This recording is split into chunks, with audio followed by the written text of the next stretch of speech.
senior running back for Hamburg, calling Man Lewis. Last week, he carried the ball 17 times for 310 yards and 5 touchdowns. Through Hamburg's first 2 games, guys, he has 30 carries for 10 touchdowns. Helena, big over Drew Central, 66-40. Oak Grove, Louisiana, Northern Louisiana powerhouse, came to cross it and put it on the Eagles, 53-20. Jacksonville led DeWitt 21-6 at half. Got a little hairy for them in the second half, but they escaped DeWitt with a 28-20 win. McGee, as we mentioned, over Star City, 52-12. The conference last week goes 4-3. This week's Hooten's rankings that involve 8 4A teams are pretty much the same. Warren is ranked number 5. They're 2-1 on the year. Hamburg remains at number 7 with a 2-0 record. Stuttgart remains at number 9 with a 3-0 record. Monticello did not play last week. They remain at number 14 with a 0-2 record. The only change this week in the rankings, DeWitt drops 1 spot from number 18 to number 19 with the loss to Jacksonville last week. They are 1-1. And Crossett, Helena, and Star City are not ranked. Helena is 2-1 on the year. Crossett 1-2, and the Bulldogs at 0-2. This week's slate, Hamburg is at Magnolia, 4A school, going to a 5A school. Hamburg has won the last 3 in the series. I expect Hamburg to make it 4 in a row tonight at Magnolia, and so does Hooten's. Dumas at Monticello. Monticello's 0-2, but I think they get their first win of the year at Monticello over the Bobcats. DeWitt at McGee. This could be a fun one, guys. Last year, McGee surprised DeWitt at DeWitt 22-21. Hooten's in this one likes DeWitt. So do I in a close one. Hey, Stu, hang on just a moment. Sure. Lake Village actually won the toss, and they elected to receive. And Star City's going to be moving from our right to left. So, anyways, go ahead. I'm sorry. No, that's okay. And, guys, when you look at the finish out the rankings, the picks, I never thought I would ever say this. Never thought I would see the day where Lake Village is favored, according to Hooten's, to beat our Bulldogs. I don't think so, guys. I think this is the week that we get on track and get our first win of the season. Crossett, Helena, Stuttgart, and Warren are open. So, appreciate that, Stu. So Lake Village is going to be wearing their white tops, white pants, and their red helmets, kind of a maroon red. And Star City, Coach Matt surprised the team this week with some dark gray jerseys. They look sharp out there tonight. They're going to wear their blue helmets and white pants with the piping down the side. Brandon, good seeing you, buddy. What is your keys to the victory here tonight, man? Well, we kind of beat the horse over and over. I think we know at this point what we've got to do. We just got to play smart football. We have to figure out how to get downfield, how to get out of penalties, bad situations. We got to do all those things. Almost play perfect football. If we don't play perfect football, then it's just not – I'm not going to say it's not going to be good for us, but it's not what we want, and right. You can't win that way. Yeah. So my keys to the victory – I think we will score. I know we will score. Is low penalties, we win the ball game. Yep. So don't give up the big play. That's you know, right. you if you give up 1 or 2, that's okay, but don't give up enormous tons of them like we have the last 2 weeks. Yeah. So anything else, man? Yeah. So you mentioned last week about Lake Village 52-6 over Little Rock Hall's team, and I call them Little Rock Hall. Yeah. They're called Little Rock Hall's team. The week before. 3 weeks ago, they lost to Carlisle 27-6, so they are 1-1 on the season. And the head coach, I forgot who you said his name was. He was there last year, but Darren Toney, former outstanding running back at Lake Village several years ago, is also. You said they have 2 head coaches. Yeah, is that right? It's a little unique Kinda situation. Unique situation there. Yeah. Yeah, but. I'm gonna throw something out there. You know, Lake Village, man, they've always had speed. They want to. I think what they're gonna want to do this week, they want to get outside, kind of like what McGee did to us. Mm-hmm. They want to beat us on the outside, let their playmakers get in the open field and beat us one-on-one. Kind of what they're wanting to do. But my big thing, we got to protect the football, and we got to convert our third downs. You know, kind of what I'm gonna kind of bounce off what Brandon said. We drive down the field, don't shoot ourselves in the foot with penalties. where it's going to push us back into 3rd and 15, 3rd and 20. Keep those third downs, 3rd and shorts. That way we can have a chance to convert them. Finish the drives. Absolutely, yeah, man. That's the big thing, you know. Here come the Bulldogs right now. Well, the cheerleaders, not the dogs. Here they come. Yep. They're led out by Richie Cowan. Man, them gray jerseys look good. Oh, I bet. 100%. And another key I would love just to get on the board first. Strike first, take the lead for the first time this year. I think that'd be a great thing for momentum and confidence. Yeah, I think so. I mean, them running out, we were watching pregame. Brandon said something about this earlier, that the guys are fired up. Yep. I mean, this is going to be a great confidence booster for them if we can come out and get a victory. Absolutely. Of course, you know, I would love for this to be the case. You know, back in the day, you think Star City and Lake Village. Oh, anytime you square up against Lake Village, you know you're going to win. You're going to win handily. You know, like you said, Lake Village has always been athletic, always had speed.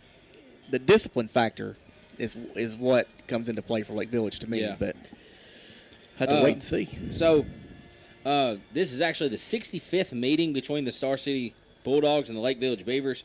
Our last Star City leads the series 37-26-1. The last meeting was on September the 10th of 24, where Star City came out ahead on that one, 56-22. Star City's on an 11-game winning streak right now against the Beavers, and the last time Lake Village beat Star City was in 2006. Yep, that was a tough game. Yeah, so there's the kickoff. It's going to be kicked deep, and it looks like it's going to bounce all the way into the end zone for a touchback. That was Esteban on the kickoff. Lake Village is going to take over on their own 30-yard line. Our defense last week, guys, especially early on, showed signs of improvement. I think they really did. I think tackling is still a big key. Tackling is a huge key. You know, last week Parker Wynn, he was the Farm Bureau player of the game. He came out and he stuck it to their quarterback pretty early in the ball game. Watts still had a big game. Yeah. But I can promise you, he remember who number 4 was. Sure. So, Lake Village is moving from our left to right. They're getting the play in right now. It's going to be a single running back. He's going to be it's going to be a fullback. They're going to line up in that wing T formation. It's going to be offsides or a false start against the Beavers to push them back. We'll take it. Yeah, we'll definitely take that. First play of the game. Hey, let's push them back. Let's get them in the first down and 15. Offsides. Yeah, offsides. Man, I said false start. So I apologize. This is where we have to take advantage of it. This is where we have to come out of it. We keep pushing them back. Defense makes big plays. We know our key defensive backs. Man, we got to step up. We got to have a stop here. So it's 1st and 15 now at their own 15-yard line of the Beavers. It's going to be same formation. They're going to line up in that wing T. It's going to be a handoff around the end. Like I said, they're trying to get an open field. Parker Wynn's going to make the tackle close to the original line of scrimmage, just on the first down side of it. It's going to be 2nd down and about 8 for the Beavers. That was a great job by Parker Wynn stepping up, making that tackle on the open field there. Yes, it was. Because he was the last man. Oh, wow. We sold out on the inside run there. So Lake Village is lined up in that wing T. Number 5 going in motion. It's going to be a toss play to the far side. He has a small lane. There is a penalty on the play, and that's going to be in the vicinity of holding. And Parker made that tackle again. Yes, he did. Holding on Lake Village. Another holding penalty. Yes, sir. They've ran one play and two plays and 2 penalties. Yep. They've lined up 3 times, but 2 penalties right out the gate. I think that the discipline thing there, Stu, that you brought up, man.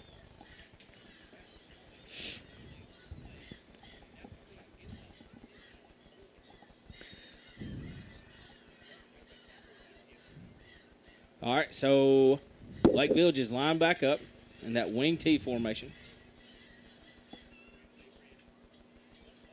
They got 2 receivers split out wide.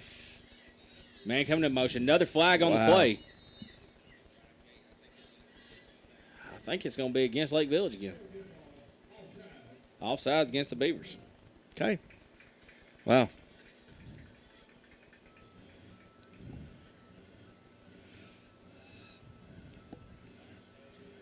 I like that they play that in the sound effects. Yeah, they next got door. the bus Yeah. pushing them back.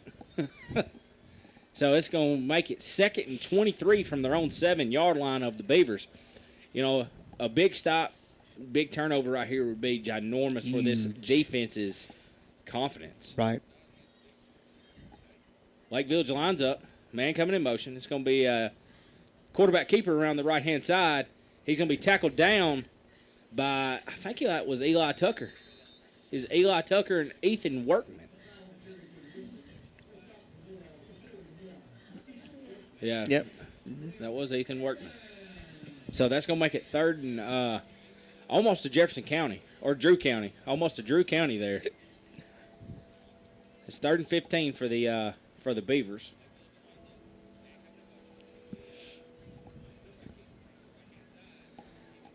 Lake Village is breaking the huddle. There's 8 seconds left to go on the play clock. Man coming in motion. It's going to be a busted play. The quarterback turns around. He's carrying number 20 for the Dogs, who was able to bring him down. He held him up long enough for the rest of the Bulldogs to get there. That number 20 was Caleb Hampton with the initial hit, and he kind of got drugged there. That quarterback, he's a big guy. And that brings up 4th down for the Beavers. It's 4th and 4, so he had a good gain. He carried Hampton there for a couple of yards. Yeah. Lake Village looks like they're lining it up, and they're going to go for it here. They're going to line up in that wing T formation. It's going to be a straight quarterback keeper. He's going to have enough for the first down.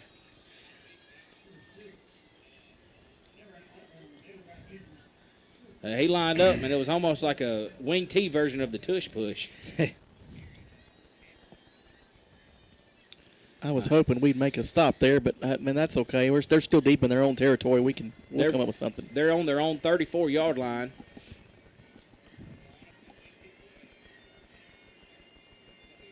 They're going to be lined up in that wing T set.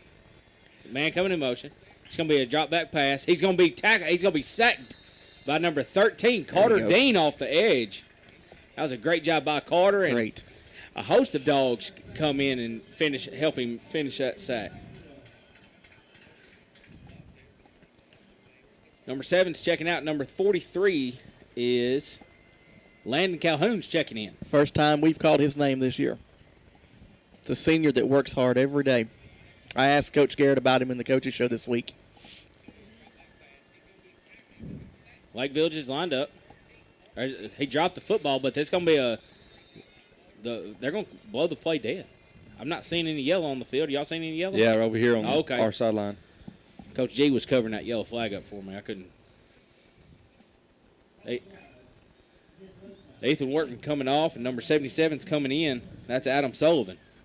He's coming off a knee injury for the first few weeks of the season, so it's good to see Adam back. Yes, it is. That was another penalty, by the way, on the Beavers. It's where we have to take advantage of Yes, these we do. penalties. So 2nd and 21 from their own 23-yard line.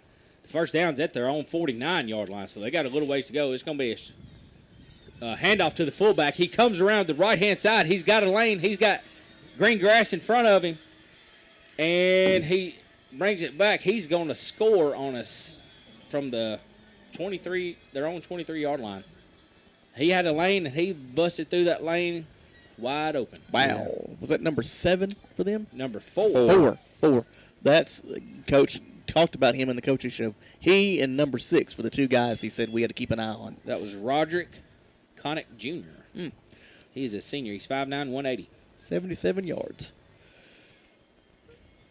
Well, that's what you didn't want to happen. Like last week, defense had done really well starting out early, but that one big play got us. Lake Village it's going to be a toss. Ball's going to be blown dead again. It's going to be against the Beavers. It's going to be offsides against the Beavers. That's going to push them back. on this 2-point try. It's going to push them back to the 8.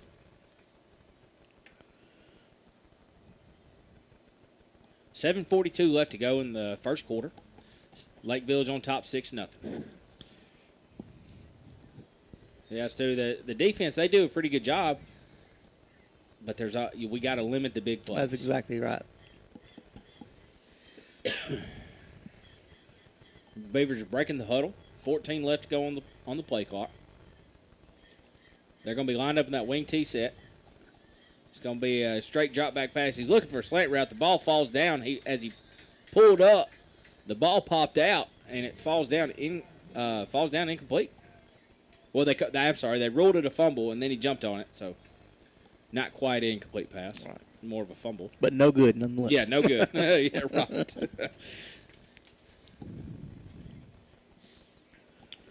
So Star City is, like I said earlier, they're going to be moving from a right to left. Griffith's going to be in the deep man back. We got Drew Morgan and Pascal about 7 yards in front of him. On that scoring drive, that was 6 plays, 80 yards, and they had 30 yards in penalties. Mm-hmm. For Lake Village. It's going to be a directional kick. It looks like it's going to be a directional kick to us. Either Drew Morgan or Jamarian Spencer. Don't they call him J-Man? Yes. Okay.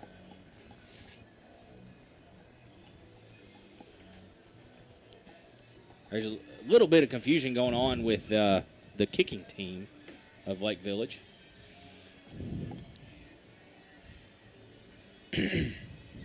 Yeah, they're almost lined up as on an onside. Unless he's a left-footed. Yep, he's a left-footed kicker. It's going to be a pooch kick to J-Man. He's going to field it. It's going to bobble, and Parker Wynn's going to recover it. And he's going to fall down just shy of the 40-yard line, closer to the 40 than the 39, but it's going to be at the 39-yard line. It's going to be 1st and 10 for the Bulldogs. Wait, I'm sorry. I was going to say Parker was right, the man on the spot right there. Yeah, he was. Johnny on the spot. Yeah.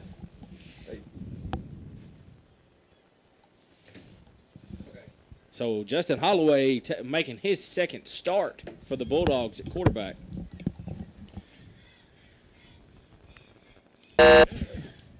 Sorry, guys. Okay. Yeah, scared the doo-doo out of him. J-Man's actually going to take the snap. It's going to be a high snap. And we're going to have a flag on the play. It's going to be offsides against the Bulldogs. Hope y'all.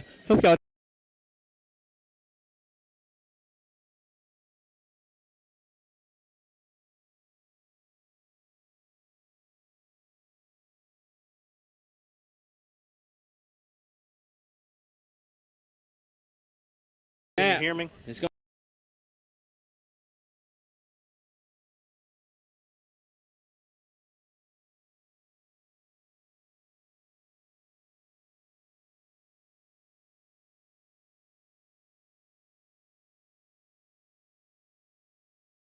Welcome back. For those who's listening on the radio, they lost power at the station, but we're back now. J-Man, Jamarian Spencer on the straight keeper. It's 2nd and 3 from their own 46-yard line of the Bulldogs. It's going to be handoff to J-Man. He's going to have enough for the first down. Good That's going to job. make it 1st and 10 for the Bulldogs. Good running by J-Man right there. It's going to be at the 50-yard line, just close to that far hash, right below the S, or right at the top of the S. So she's kind of going up tempo here. Holloway is going to be at the quarterback. J-Man going to be to the left of him. It's going to be a handoff to J-Man. He's going to have a lane. He's going to be cut down. He had a lane. He got cut down right there by that defensive tackle, and it's going to be 2nd and 10. That defender just kind of popped up out of nowhere and made the tackle. Wow.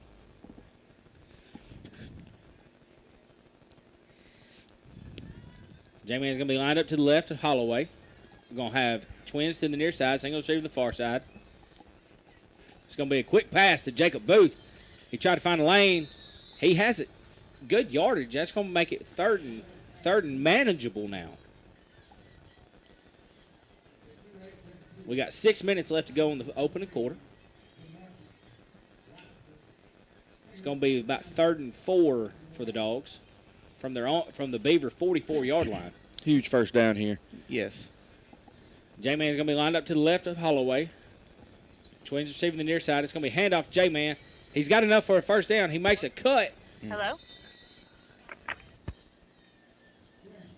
Well, depending on the spot, he's going to be just shy of the first down. I thought he had enough there. But on the spot, he was just short, so it brings up 4th and 1 from the 41. They got to get just close to the 40-yard line.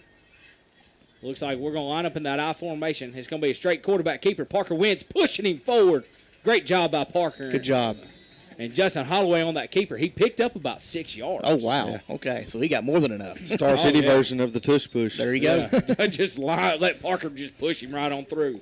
That was a great job by Holloway on hanging on to the football and Yes. converting that fourth down play there. We got a single receiver to the near side. I formation again. 2 tight ends. Griffith going in motion. It's going to be a handoff to Caleb Hampton. He cuts to the right-hand side, and he's going to be tackled down at about the 32-yard line, 31-yard line. Who's number 1 for Lake Village? He made the tackle on him, I think.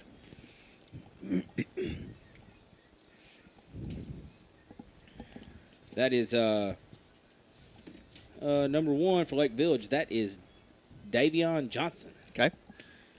All right, we're going back to the shotgun. Twins receive the near side, single receive the far side. It's going to be handoff to Caleb Hampton to the right-hand side. He's going to fall down at about the 27, 28-yard line. And that's going to make it third and about 3 for the Dogs from the 29-yard line. Twins receivers are going to be lined up to the near side. We're going to line up Parker Wynn is going to be in that cowboy H-back position. Hampton's going to be lined up to the right of Holloway. There's going to be the handoff to Hampton. He's got enough for the first down. And the safety made the tackle. That was Johnson again. Wow. And he had one man to beat. I was going to say, usually the safety is the last man there from saving a touchdown. And Yeah. I'm sure, no doubt, he did for the Beavers there. You know, having Tommy Dutton back in the middle and Adam Sullivan on the left-hand side, that helps out tremendously. And then you got big man Hunter McConnell on the right-hand tackle position.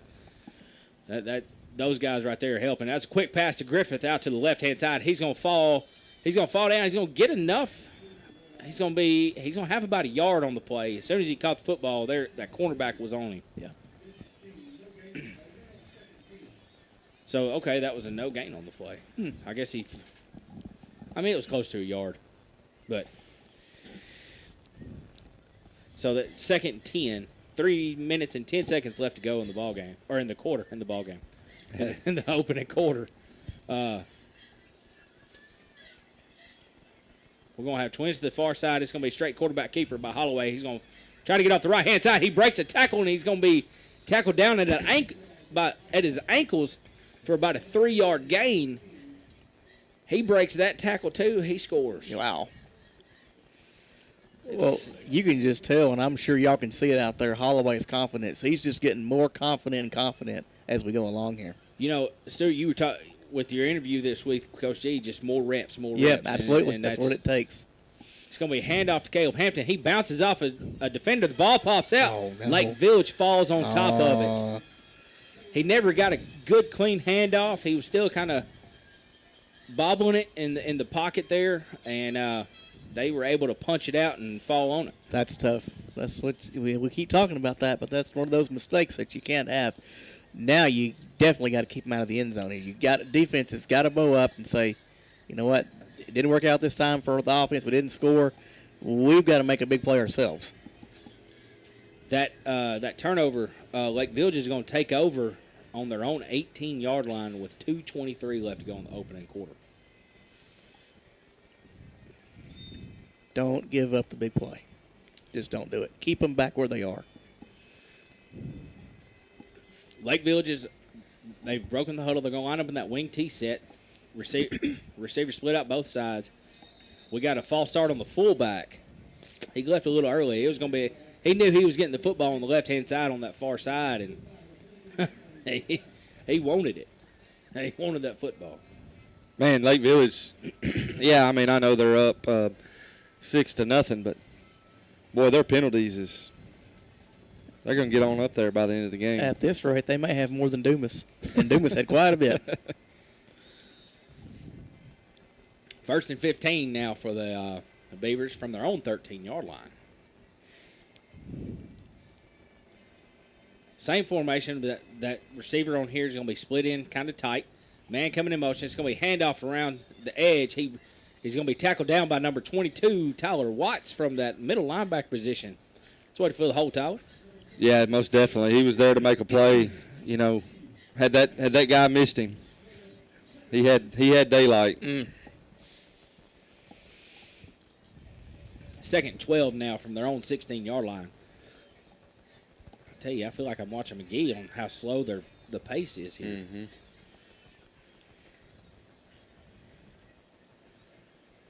Receiver split in tight. They're going to be in that wing tee. Number 5 going in motion. It's going to be handoff around the edge to the far side. He's got the end. Number 15 is going to be able to cut him down. That is that's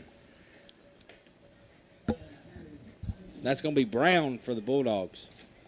They're going to call him short. It's going to be 4th, 3rd, It's and 5. 3rd and 5 for him. That was a great job by Brown over there on that far corner side to be able to track him down and get him before he got the first down. You got to watch a quick pass, or they're going to do the same thing they did last time. Quarterback sneak right up the middle. He's going to be met. His helmet popped off. I don't know who hit him. I think that was Caleb. That was Eli Tucker. Hit him right on the button. Popped his helmet off. But he's going to have enough for a first down, so that's going to be 1st and 10 for the Beavers.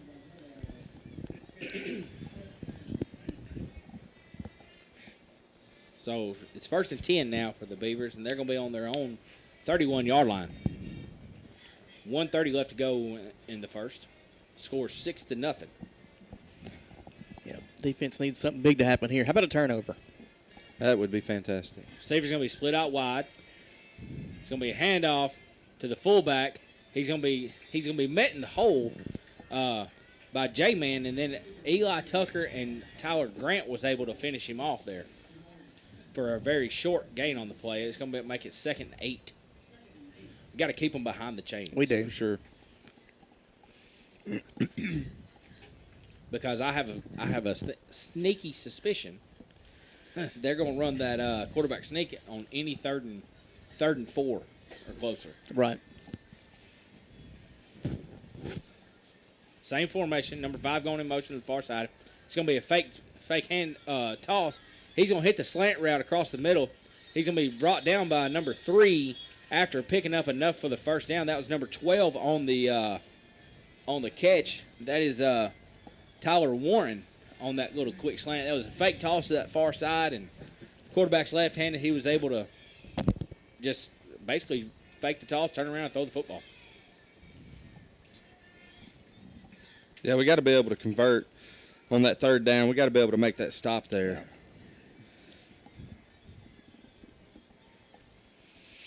So the ball's going to be near the hash. It's going to be on their own 45-yard line. We got another false start. They changed quarterbacks. That quarterback now is number 6 for the Beavers, and that is Well, number 6 was the one that got hurt earlier. Oh, yeah. Number 1 went in for him. okay. That was the quarterback now is Jamarion Artler, and he is 5'7", 215. Guys, before that fumble, we had a good drive going. Trying to get the yardage on that drive. We had it was a 47-yard drive before the fumble. Lake Village, that's going to be the end of the first quarter. We're going to take a timeout. You're listening to Bulldog Football on Q100. We'll be back in 1 minute.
Welcome back to Bulldog Stadium. Lake Village it still has football. It's 1st and 15 from their own 40-yard line. They're moving from our right to left now.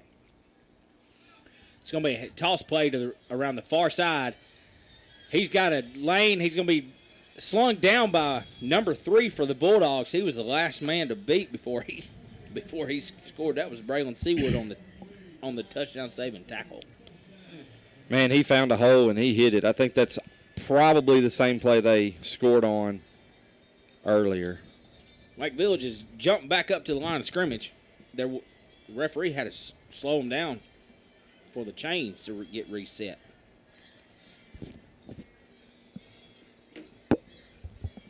Man, coming in motion, going to be a fullback dive. He bounced around, and he is going to score a touchdown. He made that jump cut and jumped to the left, and it was all green grass in front of, or green turf in front of him. Yeah, that's number 4 again for them. At the end of the first quarter, Lake Village had 124 yards rushing, 12 yards passing, for a total of 136. Star City had 47 yards. Wow. Lake Village is going to be lined up to go for the PAT.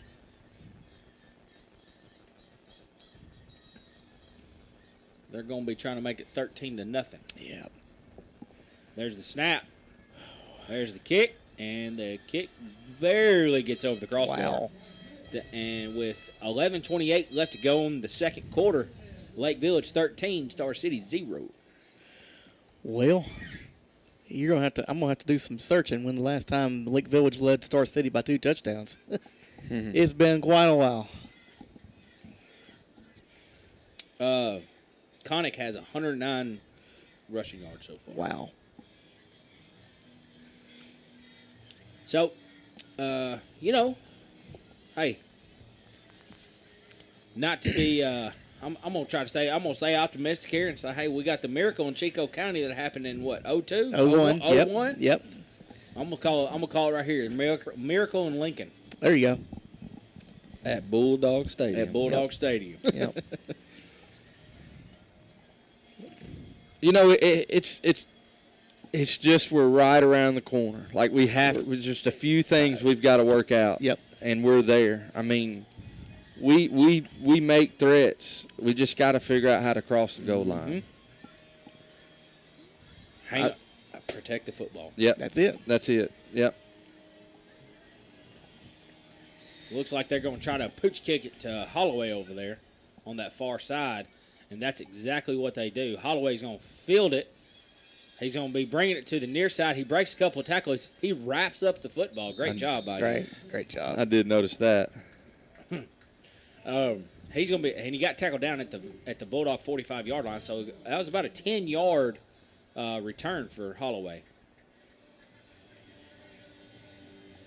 But when he got into traffic, that's the first thing I noticed. When he got into traffic, he covered that football up with 2 hands. And Brother Jared is playing I Get Knocked Down when I Get Up Again. That's a pretty good song right now. Right. We're going to be lined up in tight here. Griffith's going out in motion. It's going to be a fake handoff to Holloway. J-Man's got the direct snap. He's going to be close to a first down. By that marker over there, he's got it. That's going to be a first down for the Bulldogs. Yep. So right here, you know, we move the ball and get a first down. We have to keep driving. We don't shoot for a first down every time. Oh, we got a penalty here. I'm not sure what's going on. Yeah, he threw that marker up there quite a ways. How many guys are on the field? Sideline warning. It's going to be a sideline warning against the Beavers.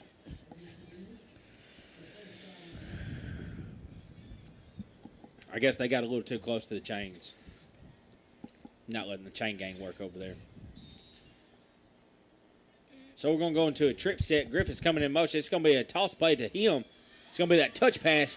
He's got a lane. He's going to be tackled down deep. I was about to. Well, hang on. We got a holding penalty. Dang. That was a great play by Griffith. Man, it's going to be null and voided right there. Yep. That's a big penalty, too. Man. We talk about this. We got to stay ahead of the chains. We got to get our minds right. We can't make silly mistakes.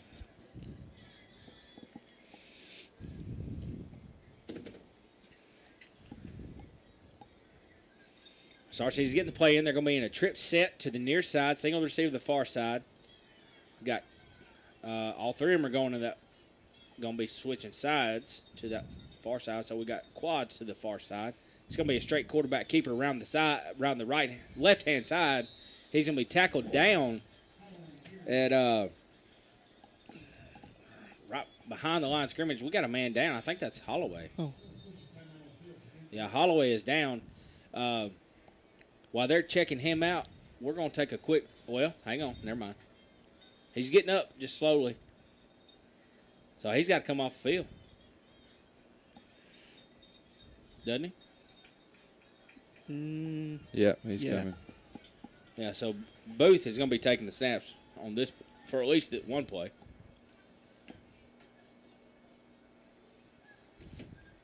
He got his bell rung, I think. Yeah. Yeah, there was a whole host of Beavers that made that tackle. But this is okay. I mean, we got a veteran quarterback coming in to take the snap. I mean, so I think Coach G feels confident in Booth. It's going to be a handoff to J-Man. He's going to be tackled down for a short gain on the play. That's going to make it 3rd and about 17 for the Bulldogs. It's positive yards, but we got to have a big play here. Much. Yep. Holloway's coming back in. J-Man's checking out. Booth is putting his receiving gloves back on. Guys, I think we can beat them vertical. There's a snap. It's going to be a rollout pass. It's going to be a pass to Jacob Booth around the right-hand side. We've got a penalty in the Hopefully backfield. it's Going to be a rough in the passer where it landed. That's going to be a rough in the passer penalty, automatic first down. Yep, rough in the passer. There you go. That's going to be automatic first down for the Bulldogs. Yeah, once that quarterback lets it go and you're 2 steps ahead and still out in front of him, you gotta hold off. You gotta get on the ground, find a way to avoid him. Yeah. So that's going to make it 1st and 10 for the Bulldogs from the Beaver 26-yard line. This is where you have to take advantage. This is where you got to find the end zone right here. You're right, Stu. Holloway's getting the play. We're going to be in that I formation. There's a snap. It's going to be a power play to J-Man. J-Man bounces it out to the left-hand side. He's going to have good yardage on the first down play. Parker Wynn laid a block, and I think he paid for it too. He got up slow. Hey, it was a good block because it was right up behind him. So sometimes you gotta give it your all for your players. Yep. So it's second and 4. We're gonna be lined up in that I formation again. It's gonna be another power play. Gonna be right hand side to J-Man. He's gonna be met in the backfield, about 3 yards in the backfield. Wow.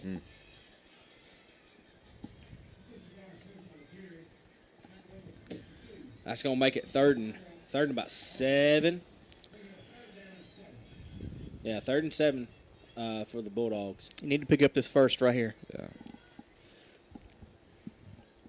I think what's going to happen here, we're going to do a little play action, and he's going to meet Booth or J-Man and Drew Moore are going to be the receiver to the near side. Griffin's going to be lined up to the left. We're going to have a timeout called by the Beavers.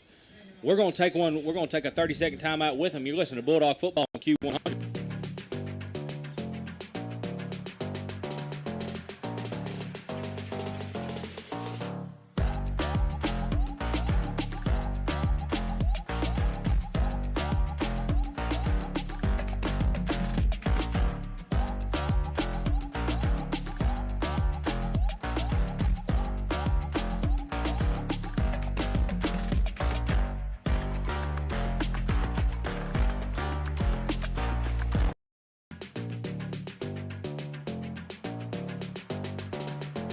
At Bulldog Stadium. It's 3rd and 7 from the 23-yard line 8:08 left to go in the half. 13-0 Beavers.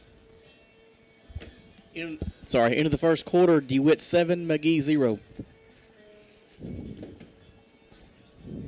they're playing at McGee. Lake Village is a little slow to get back on the field.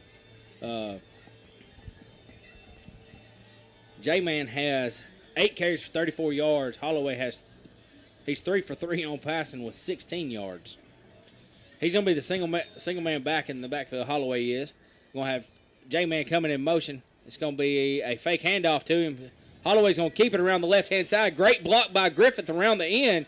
Holloway is going to have it well enough for the first down. He's going to be pushed out of bounds at the 5-yard line. Wow. Man, you know what I've noticed here is guys making blocks and being where they need to be, and that's always huge. So, Stu, here we go again. We got to make this happen. Got to make it happen. It's first and goal on the 5-yard line. You're right. We have to punch it in. Hey, what do we got to do? Punch it in. Got to finish. Gotta You're finish. exactly right. Everybody's in tight right now. Holloway and J-Man are in the back. It's going to be a direct snap to Holloway or J-Man around the right-hand side. He tried to cut it up. Didn't really have a hole or anything, and he's going to be tackled down. He made a yard on the play, so it's 2nd and goal from the 4.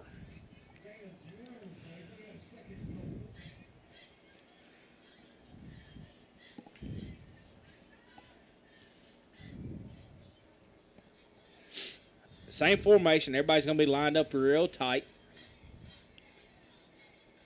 It's going to be a direct snap to J-Man. He's going to hand it off to around the left-hand side to Caleb Hampton, who's going to be tackled down at the 3. So that makes it 3rd and goal now. 3rd and goal at the 3. Hampton's checking out. Griffith's checking back in. Hampton had a lane. We just got to break that one tackle. Just one tackle. There's several times we're getting tackled down by one guy. I formation. It's going to be a tush push. Holloway spinning. Got it. It's going to be a touchdown. He didn't even fall down. Great job by Holloway to spin out There you go. and find that hole. Great job by the offensive lineman. Have a push. Parker Wynn and J-Man pushing Holloway all the way into the end zone. Good job, guys. Good job, everybody, on that play. Fireworks being sponsored tonight by Barry's Hardware. 6:57 left to go in the second quarter. Beavers 13, Star City 6. And that was Line it up for the PAT. There's the snap, the hold, the kick is up and good. all right. That was a great kick. Yes, it was. It's a big-time kick. Yep. So that now brings Star City down by 6. We hold them and score. There's a chance we get the football back There and you go go. up. That's exactly right. By 8. Yep. Potentially. We finished the drive, and that's what it did. takes, you know. You got a lot of fresh guys out there and young guys. We got to figure out how to make it happen. Yep. As the smoke from the fireworks boiled onto the field. It's just lingering right about the 20-yard line. Yes. So Esteban's getting lined up to do the kicking. He's getting pretty deep there. He was able to get a touchback last time. Lake Village has a man coming onto the field late. They're lined up at about the 20, and Esteban kicked it. Look, Coach Matt's calling for the deep ball right now. Waiting on the whistle. There's the whistle. There's the kick. It is deep. It's going to take a bounce at about the 7 and roll. Oh, almost hit the near side pylon. Wow. Wow. Hey, if that was a punt, man. Awesome. On Go ahead. I was going to talk about the last drive. That last drive, we had 9 Yep. plays for 65 yards. Great drive. Good job by everybody all the way around there. Everybody did their job on that drive. Yeah, we got to give a shout-out to Blake Morgan on the stats, and he's constantly feeding us information and stats, scores, everything we can get. And Absolutely. our phones blow up in a good way. So we get that information. 100%. All right, so Lake Village is taking over from their own 20-yard line. They're, again, moving from our right to left. Yep. They're going to be lined up in that wing T formation. Number 3's going in motion. It's going to be handoff to him around the right-hand side. He breaks the arm tackle. He's going to be bodied up by J-Man. Wow. The dogs were there. They're saying, no, no. That's right. Great job by J-Man. Monticello 7, Dumas 0. Somewhere in the first quarter, I would imagine. Maybe into the first quarter.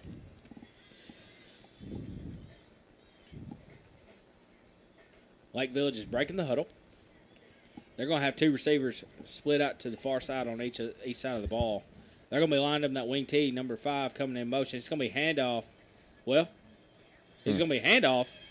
I kind of lost it along with Star City. Star City's stripping at the football. They're trying to rip it out. He's going to have about a 20-yard gain there. He's going to be inside Star City territory at the 47-yard line. Yeah, there was a few times where he got stood up, but he kept moving his feet, kept digging. He got a lot of yards after contact. Mm-hmm. Wow, the Monticello keeps scoring on Dumas. It's 20-0, Monticello. Lake Village has 10 seconds left to go on the play clock. They're just now breaking the huddle. They're running up to the line of scrimmage to get the snap off. Star City better get set. Man coming in motion. It's going to be a toss play to him. We've got to keep that outside. Parker Wiz going to track him down. There you go. Hang on. Golly, he broke out. But he backs. He's cutting across the field. Oh, my gosh. Nobody's in front of him. He probably ran every bit of, I know it was well over 100 yards because sideline is 53.5. And they were on that far hash. It was a toss play. He came in motion. It was a toss play to the near side, and he broke a couple arm tackles and was able to cut it all the way across back to the other side to score a touchdown. Wow. But then it goes back to on defense, got to wrap up, got to finish the play. Because I thought we had him for a minute. Oh, we did. We had him a couple times. Yeah. Lake Village is lining up for the PAT.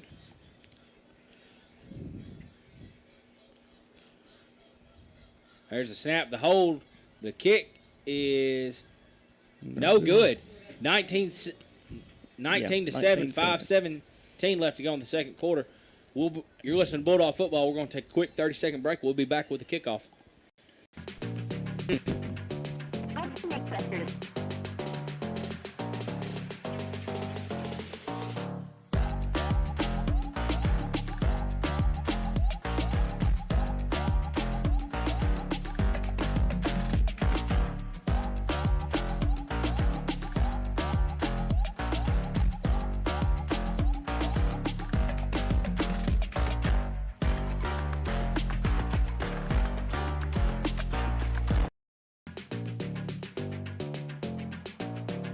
Welcome back to Bulldog Football here at Bulldog Stadium. 5:17 left to go in the half. Star City 7, Lake Village 19. Was that their fullback for the Lake Village on the touchdown? Or It was their wing back. Okay. I think that was number 5, A.J. Wilson. Gotcha. That was a 2-play, 80-yard drive. Lake Village has 265 yards rushing so far. Wow. So when you run sideline to sideline, that actually would tack on more yards. yeah, I mean he did.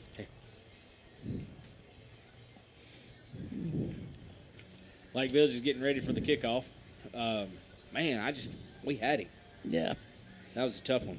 I mean Parker, he fought with him. Yeah. Just couldn't get him down. And we had 2 guys that were standing up on him and just couldn't. He just juked him and got away from him. Then had no one on the backside to pick him up. Yeah. So it looks like they're going to do another pooch kick. It looks like it's going to be kicking off to over beside Justin Holloway. There's the kick. It's going to be kicked to the deep man Pascal. Coach Hand pointed something out on the field and ran to the referee, and they called a flag.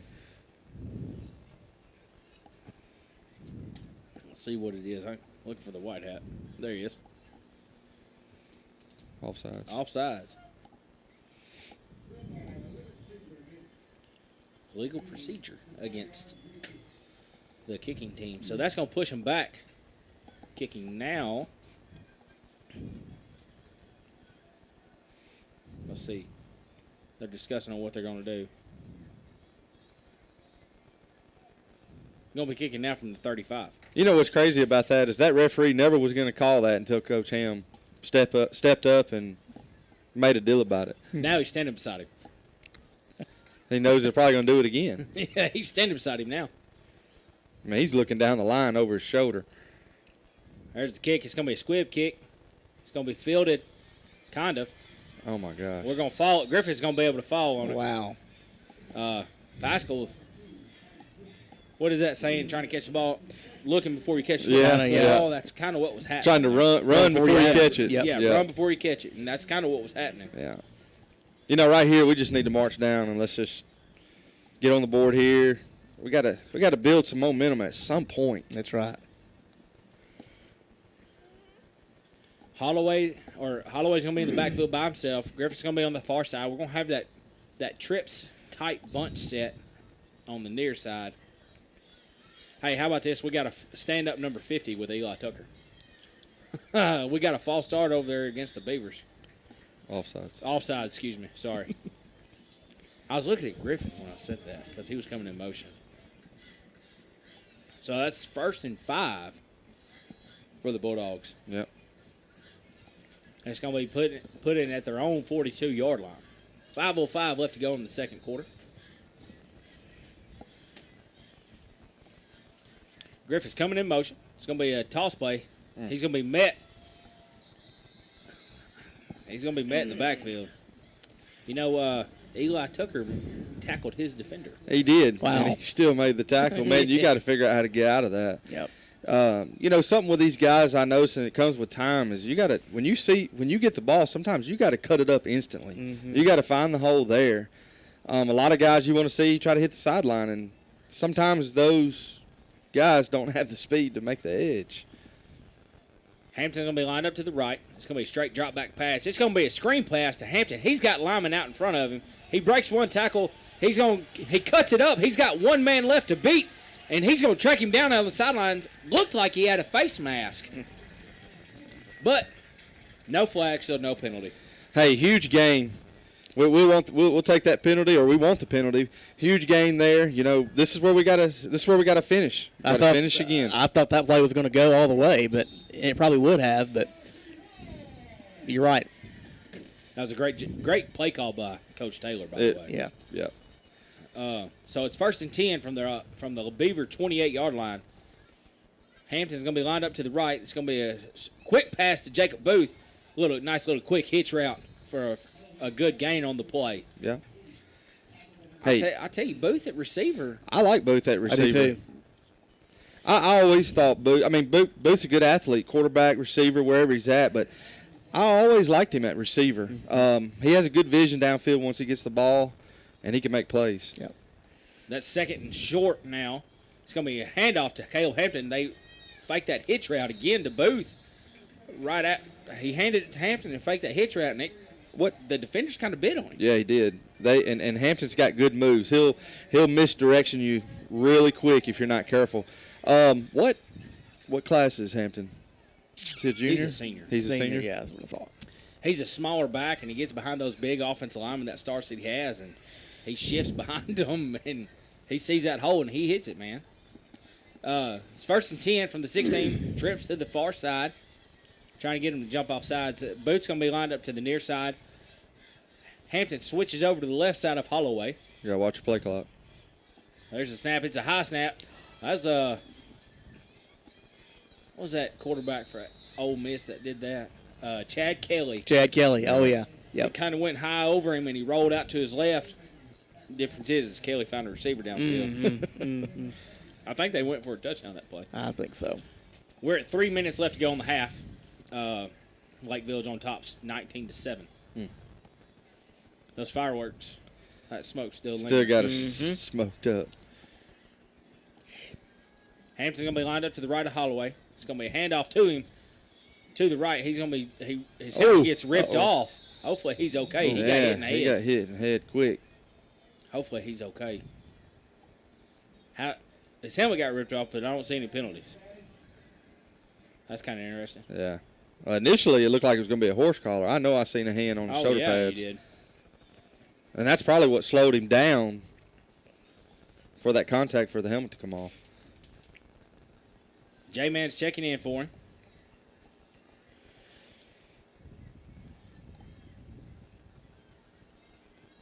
Drew Morgan's coming in motion. All the receivers moved. The offensive lineman didn't. So that's going to make it third and very long. 25. Wow. No, 20. Yeah. 2:03 I'm not left to sure go. if the receivers went and wasn't supposed to, or the line didn't. We're going to be in the same play. It's going to be a straight drop back pass. He's got Booth open. He throws it up to Pass interference. He's all on his back. No flag. Wow. The defender pushed Tristan Smith in the back, and there was no penalty. Wow. We got a injury timeout on the field. We're going to take a quick timeout with them. Quick 30 seconds. You're listening to the Bulldog Network on Q100.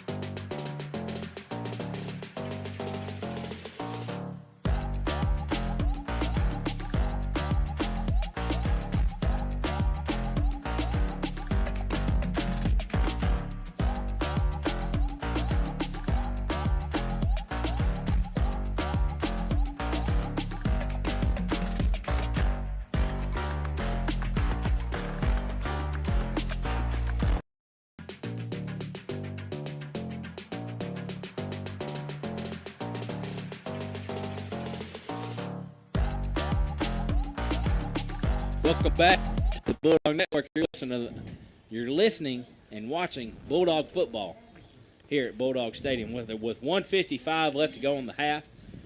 It's 4th and 19 for the Bulldogs on their own 23-yard line. I mean, you got to keep a few guys back in reserve, but at this point, I mean, you got to be from the 5-yard line to the end zone. I say throw the ball up. Oh, absolutely. Lake Village does. They do have some tall defensive backs, but, I mean, what else do we do? You Right. know, I would like to see a post route to Griffith. be nice. They're in man coverage across the board, no safety help or nothing. They're 10 yards off. Our line's got to hold it, though. Smith it's going to be a straight drop back pass. He's going to be sacked by number 50 for the Beavers. Wow. The man on the sack was Dalen Johnson. Yeah. You know, I'm not sure that Holloway is he might be waiting a little bit too long to make the pass. You know, sometimes when they break, you got to get the ball out there. You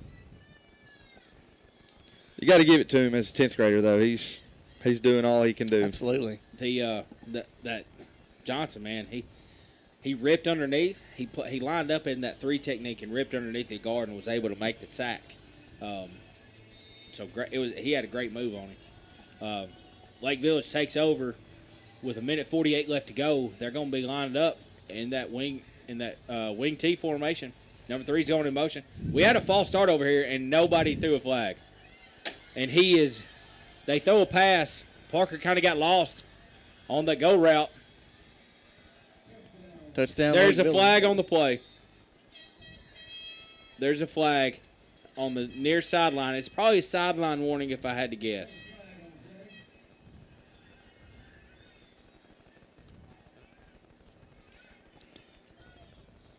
Well, Fell out of his pocket. it fell out of his pocket. Oh. Well, dadgummit.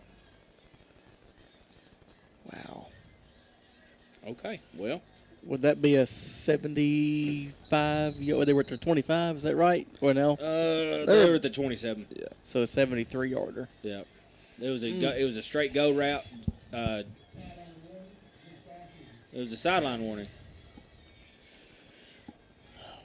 The near side receiver was 3 yards off the line of scrimmage before the ball was even snapped. Wow. And I know the referee saw it because he checked him.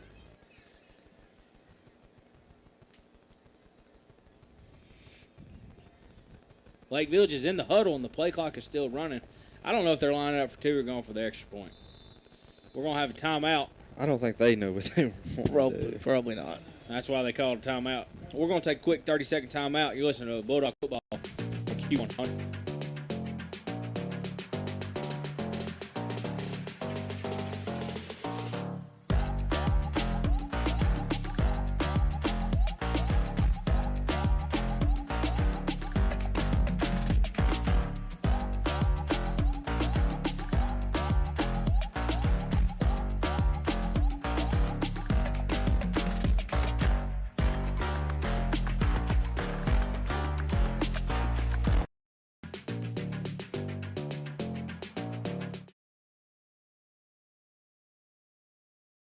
Bulldog Football on Q100. 137 left to go in the opening half of the ball game, with the Lake Village on top of Star City, 25-7. Definitely not what I predicted. I was hoping 25-7 the other way around, but Yeah, I think everybody was. yeah. I don't really know what kind of formation Lake Village is in. They're okay. They lined up. They're going for two. Man's coming in motion. It's going to be toss play to the left-hand side. Jacob Booth misses the tackle, and he's going to be and the running back is going to trip into the end zone for the 2-point conversion. When you trip and you fall into the end zone, you know it's not Star City's night. Yeah. Unfortunately.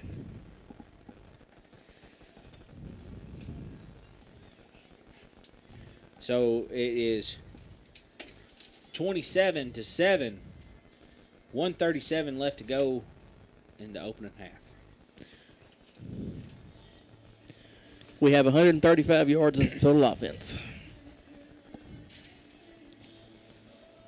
75 rushing and 60 passing, I think. Is that the way he wrote that? 135, 75 yards rushing, 60 yards passing. Yep. Yep. Shout out again to my man Blake Morgan. Yeah, he's doing an awesome job. Lake Village is lined up to kick off. It looks like it's going to be straight. Well, it's going to be another pooch kick.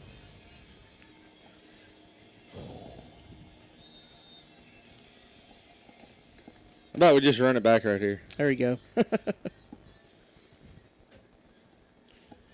Holloway's going to catch it. He's going to try to power his way in upfield. He's going to be tackled down at about the 44, 43? 43-yard line. Ish.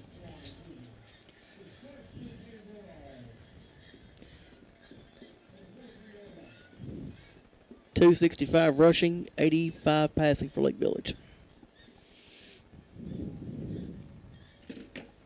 Star City's everybody's going to be lined up in tight. We're going to have a kind of a trip set. J-Man's going to be lined up to the left of Holloway. We got a whistle, a random whistle. See what happened. I mean, it looks like everything was set. He's telling Star City something. I think he's telling him it's on me, but the play clock was running. I don't know what's going on. All right, here we go again. It's going to be a direct snap to J-Man. It looks like he tried to hand it off, but it was a busted play. He's going to be tackled down for about a 6-yard loss on the play. Number 33 for the Beavers made the tackle. Like I said, it was kind of a busted play. It looked like J-Man wanted to hand it off. I don't know who he wanted to hand it off to. Looked like it was somebody was supposed to be undercutting underneath. And I don't know. Hampton's going to be lined up to the right of Holloway. Tristan Smith and Jacob Booth going to be to the near side. Griffith's going to be lined up that far side. There's a snap. He's looking for Booth along that far side. He's by himself. He catches the football. He's stiff-armed the defender. Spins out of the tackle. He's going to be tackled down at the 17-yard line of the Beavers. Wow. 12-yard line. 12. I'm sorry. My bad. I would take the 17 or the 12. There you go. It was such a great play, I got excited. It was. Well, the scoreboard says 13, so we're all wrong. Speaking of 13, Pick a number. There you go. DeWitt halftime. DeWitt leads McGee 13-0 at halftime. We're waiting on the chains. Play clock is reset. 38 seconds left. 5 seconds left now. There's the snap. Slant. A little miscommunication Yeah, a there. little miscommunication. I think that was intended for Booth. 18 Tristan Smith was open on that slant route, but he stopped his route. And it looked like they were looking for that out, like kind of the corner route for Booth. Mm-hmm. Yeah.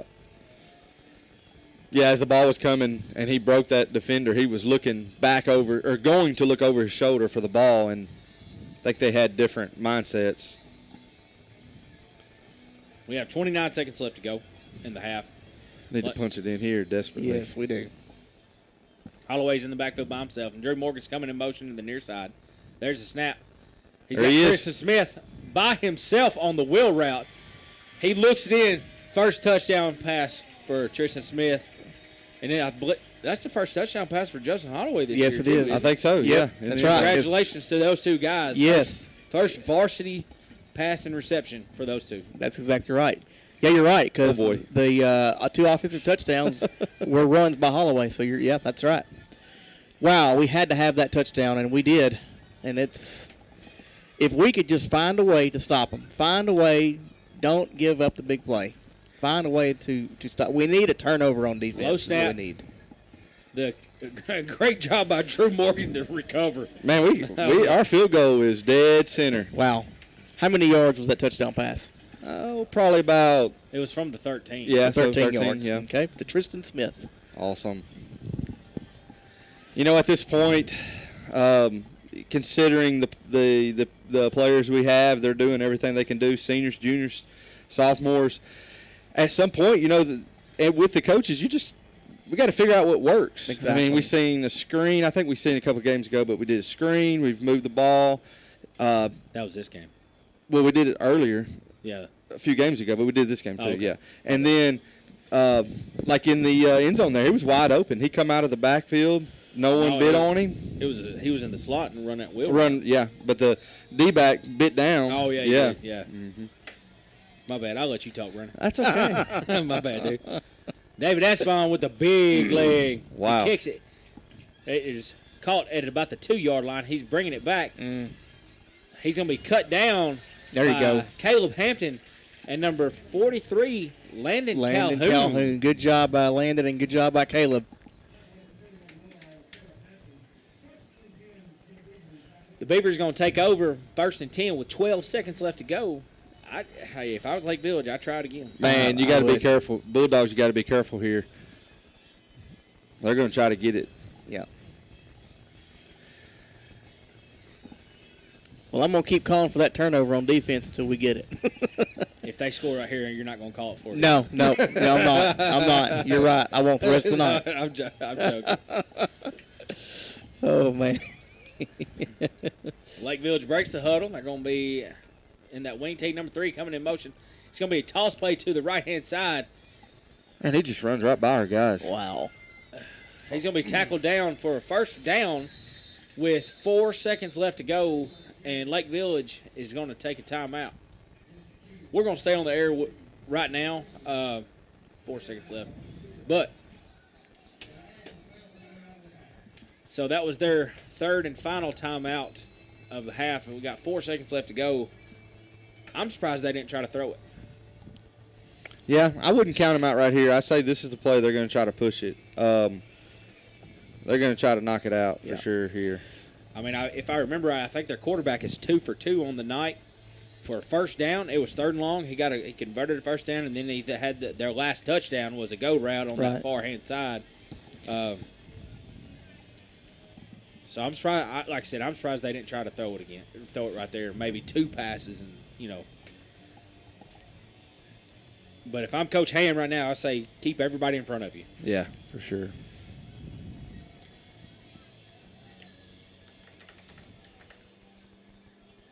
Lake Village is back on the field. They're running up that wing T formation. There's the snap. It's going to be a straight drop back pass. He's going to be rushed. Get a He's sack. going to be sacked There you go. by a couple. Well, I'll say that. Okay, There there's you the go. whistle. All right. That was number 52, Chris Edwards. He kind of led the way, but all the other host of Bulldogs jumped in. That was a great job by Chris Edwards to make the sack. Okay, you're listening to Bulldog Football on Q100. Stu, is there a halftime show? No halftime interview this week. But guys, that play right there is the way you end the second half. You got to score just before half to cut it to within 27-14. Now you have a little bit momentum. We just got to keep going. That's it. So it's a good way to end the half, guys. We'll be back with the opening kickoff of the second half. You have Lake Village on top of Star City, 27-14. You're listening to the Bulldog Network on Q100.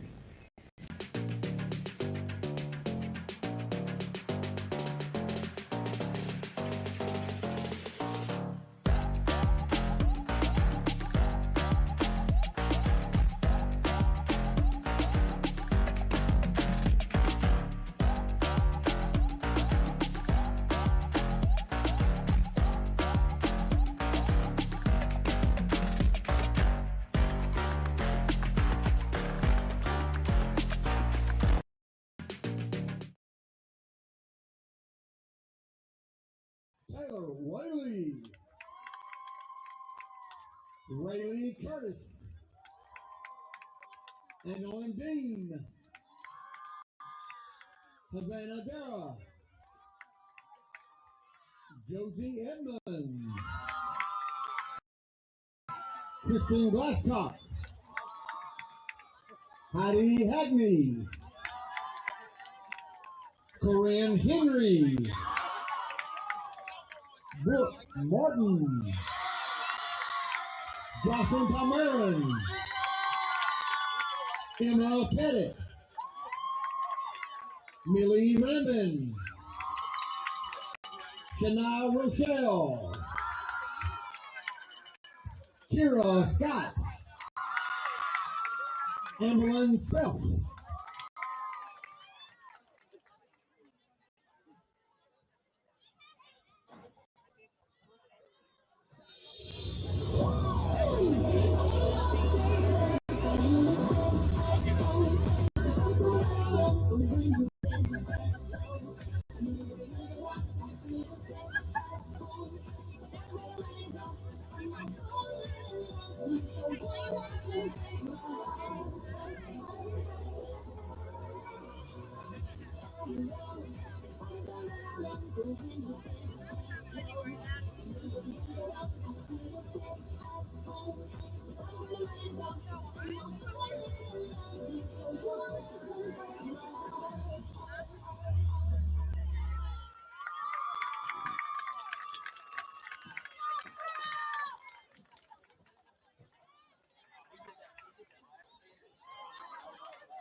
Ladies and gentlemen, the faculty, staff, and administration of Star City High School and band director Brian York proudly present to you tonight your very own Bulldog Regimen.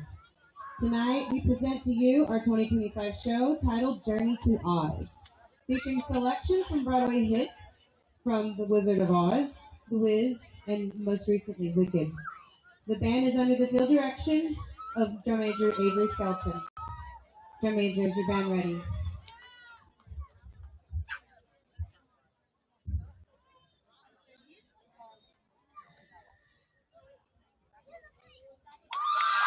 Ladies and gentlemen, the Bulldog Regiment.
The band would like to thank the Star City Band Boosters and our community for their continued support.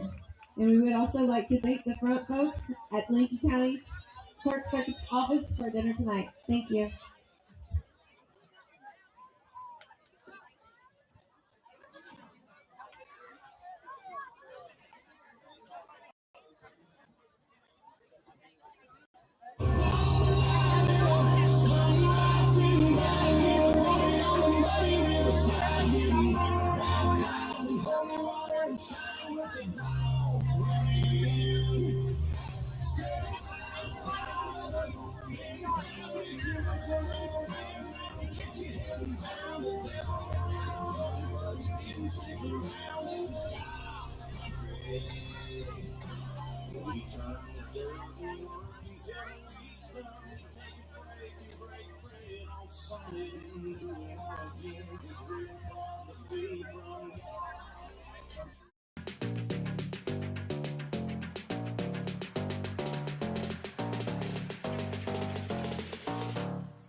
for doing the stats for us.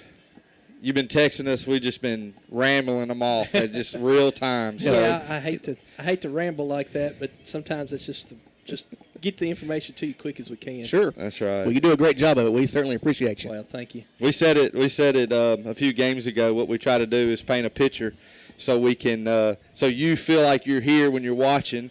We try our best to make the camera shots the best we can. We're doing like we got 3 guys and we're doing like a 12-man production deal. So if anybody wants to come help, more than we would love to have you. So anyways, Blake, not to put you on the spot, but what do you think? What do you think we need to do going into the second half after seeing kind of what we looked like the first half? Well, defense had its spots, but still gave up a bunch of yards there in the first half. Offensively, we looked a ton better. Just got to keep doing what we're doing, running the ball, spread them out, and hopefully we can get open. Jacob looked good in the first half. Jacob Booth, 3 catches, about 75 yards, I think, 73, I think it was. Hey, got to keep doing that. Need to spread the ball a little around a little bit more, get it to some other guys that are out there, and maybe we can bust one here in a minute or two and try to get back in this thing a little closer than what we are right now. Yeah, exactly. We got it was nice to see Jacob Booth make plays at receiver. Holloway's figuring it out. We had a touchdown pass. Stu, who was the touchdown pass to? You remember? Tristan Smith. Yeah. So it's we're making progress here. So you just have to take it one step at a time with a young team, new coaching staff, for the most part, and just got to make it happen. That's all you can do at this point. Stu, what do you think second half? What do we need to do? Well, you and I talked about it coming back on, Brandon. It's a must. We get the ball to begin the second half. We have to score. Usually teams set the tone with usually what the first possession of the second half. We need, if we can come out here and score, make it a one-possession ball game, get in the Lake Village heads a little bit, So we got to keep going. If we do that, we got a shot. We really do. Yeah, of course, here. So Lake Village is lining up for the kickoff. Looks like is this a different kicker? Yes, 10 kicked off in the first half. Yeah, so we might have it a little different look here. It kicks off. Let's see. That's Drew. That's Drew. Yep, Drew's going to get it. He's going to break a tackle. Almost made it to the sideline. Boy, if he would have got to the sideline, he would have seen daylight there. Well, I thought the crowd was about to get on their feet. You're right, one guy away from breaking that one all the way. Hey, got a few halftime scores right quick. Hamburg and Magnolia, the big one down in Magnolia. Hamburg leads them 27-24. Hamburg leads the Panthers at halftime. Monticello all over Dumas 20-0, and DeWitt leads McGee 13-0 at half. Wow. So Bulldogs line up. 3 in the backfield, 2 on the near side here. One goes in motion. Going to be a fake handoff. He's going to misdirection handoff. And we're going to get probably about 8 yards there. That's a good gain. Great. Did we miss a play? Because he's showing that it was second down. Not that I know. No, okay. He just flipped it early. Was that Hampton on the carry? Yeah. That was Hampton on the carry. Sorry. Hampton's going to be lined up to the right of Holloway. You got the twins to the near side. Tristan Smith coming in motion. It's going to be a fake toss to him. Handoff to Caleb Hampton. Woo! Hurdles the defender, but he's going to land on his side. Have enough for a first down. I think he jumped about 4 or 5 yards. You heard the crowd go, whoa, when it happened. First down. Hey, Richie's calling that first down, too. There you go. When Richie calls it, it's going to happen. Oh, yeah. It's 1st and 10 for the Bulldogs. Hampton's going to be lined up to the left. Twins receiver the near side. Single receiver the far side. Parker's going to be lined up H-back Cowboy. Tristan Smith's coming in. It's going to be a fake toss. Holloway's going to keep it. He's going to have a good gain on the play. That's a great gain. It's a gain of about 6 yards there. Finding ourselves, that's the key. That's what we have to do here. We've got to figure out what works for us. Man, there's a lot of kids that aren't playing, should be playing. So, hey, these seniors and these juniors, even sophomores, they just got to make it happen, you know. Twins receive to the near or far side. Hampton's going to be lined up to the left. It's going to be a quick pass out to Jacob Booth to the right. He's going to break a tackle. Oh man. Oh, man. Yeah. If he broke that second tackle, and he had a chance. Wow. But you know what? It's a first down. That's all that Hey, matters. that's all we're worried about exactly right right. here. So We're getting to a spot where we've got to finish. Yep. they're on in the the 20-yard they're at line. the 20-yard line now. Yep. Yeah. Wow. Okay. Yes. Absolutely. Twins receiving the near side. Griffin's going to be lined up to the left. Tristan Smith's coming in motion. It's going to be a fake toss to him. Oh! Caleb Hampton got He was met in the backfield. Wow. in the backfield very, very hard. Yeah, he got lit up there. That number 4 never bit on that fake. Hampton's a little Yeah, shaken he up is there. a little shaken up. He got knocked pretty good. The referee's looking at him pretty hard. We're going to have in that same formation. Twins to the near side. Hampton's going to be lined up to the right. Single receiver to the far side. It's going to be a handoff to him. He's going to be tackled for a short gain on the play. Yeah, we had a guy blitzing on the end, and he shrugged that guy off. It's the same guy that lit up Hampton just a minute ago. Yeah. It'd be nice to maybe throw something right behind that blitz. Yeah. Well, possibly look for it here on third down. We need at least 5 or 6 yards here, or we'll take a first down. Got trips to the far side. Jacob Booth's going to be the single receiver to the near side. Parker Wynn's going to be in that cowboy H-back position. Holloway's going to be in the backfield by himself. Drew Morgan's coming in motion. It's coming all the way across. There's the snap. Holloway rolls out to the right. He tries to shake a defender. He's going to get slung down by number 4 for Lake Village has made 3 tackle for losses this series. Yeah. Man, that was a huge loss. Yeah. Makes us 4th and probably 21. Yeah, Wow. 21. Whew. You know, right here, obviously a first down would be nice. But I think we just try to get the ball forward so their position on the turnover is not As bad. good. Yeah, as bad. Or as good as, Vice versa. Yep.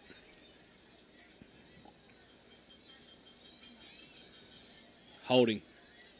It's going to be a turnover on downs, but we had a holding on the right tackle right here. So that's going to be a turnover on downs. Lake Village is going to decline that penalty. Yeah. Of course. So it's going to be 1st and 10 for the Beavers from their own 31-yard line. They're going to be moving from a right to left to open up the second half. Yeah. Man, it would have been nice to score on that drive It right would there. have. It would have. Yeah, here we got to put them on a 4 and out here. Force a turnover, punt, whatever we got to do. We have to be careful and watch our gaps on the end. Man, they seem to just split them. Once they split them, man, they see daylight. Got to figure out how to contain that. Okay, so Lake Village breaks the huddle. They are in that wing T set. Number 3's coming in motion. It's going to be a handoff and he's going to be met in the backfield by Nice. Ethan Workman. Good job, Great Ethan. job by Ethan Workman not to Great. bite on that. Show sportsmanship. Ethan tackled him for a 5-yard loss and helped him up. There you Picked him go. up. Man, a huge fumble right here in the backfield or at some point would be nice. Right. Scoop and score. Pick 6. It's 2nd and 13 for the Beavers from their own 28-yard line. They're going to be in that wing T set. There's the handoff to the fullback. He's going to be met and slammed down by number 25 and number 20. 25, Mason Sanders, number 20, Caleb Hampton. I think Ethan Workman got in on that, too. Okay. Yeah, that's awesome. I tell you, Mason, man, he's not a big guy. He doesn't get a whole lot of playing time, but when he does, he comes in and it kind of sparks. Yeah. Whether that's on the offensive side or the Yeah. defensive side, He side of the does. ball. He's like a little, almost like a little spark plug. Yeah. Little firecracker. Yeah. There you go. He's like that M80 firecracker. That just he's gonna be lying. Lake Village is. It's going to be toss play number 3 on the outside. Man. He's going to have enough for a first down. He broke a tackle at about the 45, and he's going to be ran out of bounds by J-Man. Man, I'm not going to make an excuse, but, man, I sure was looking for a hold right here on the end. Yeah. You got to give it to Lake Village, man. They find the gap, and they hit it. Yep. There's just nothing we can do. So that's going to make it 1st and 10 at the Bulldog 37-yard line for the Beavers. Big turnover here would be nice. Yes.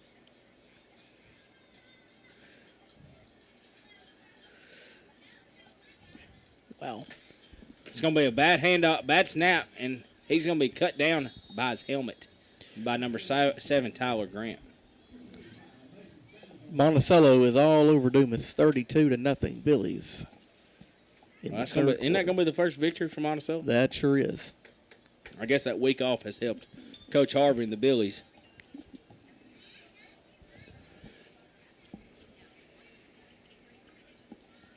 King for the Beavers has over 100 yards rushing now.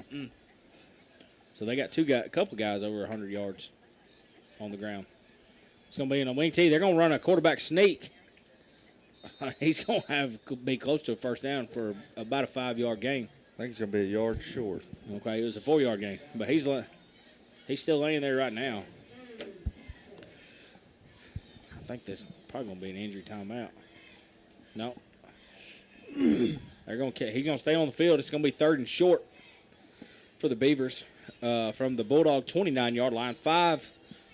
5:25 left to go in the third quarter. It's 27-14 Beavers. They're going to be in that same formation. Number 3's coming in motion. They're trying to get the Bulldogs to jump off sides. And I didn't. They did it. Yep. They got them to jump. And so that's going to make it 1st and 10 for the Beavers. From the 24-yard line now.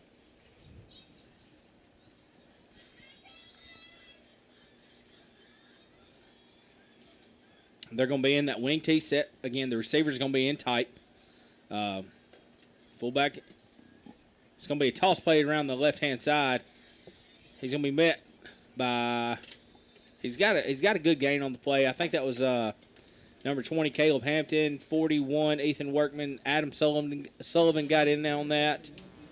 And I saw Lenny Calhoun over there. We've called those guys' names a lot tonight. They've had great games.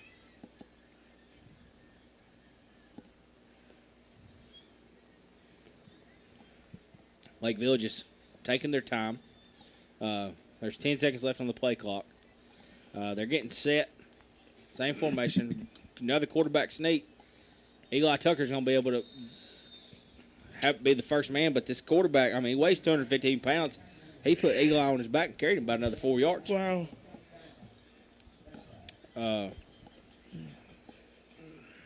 Right here is where we got the defense just needs to bow up. Yep. Definitely. Chris Jones checks in for Ethan Workman. Play has been brought into the Beavers. They're breaking the huddle now. Those receivers going to be split out wide. That wing tee set. Fullback going to be by himself. It's going to be handoff to him. He's getting met he got met about 2 yards past the line of scrimmage, spun out, and picked up about another 4 after he spun.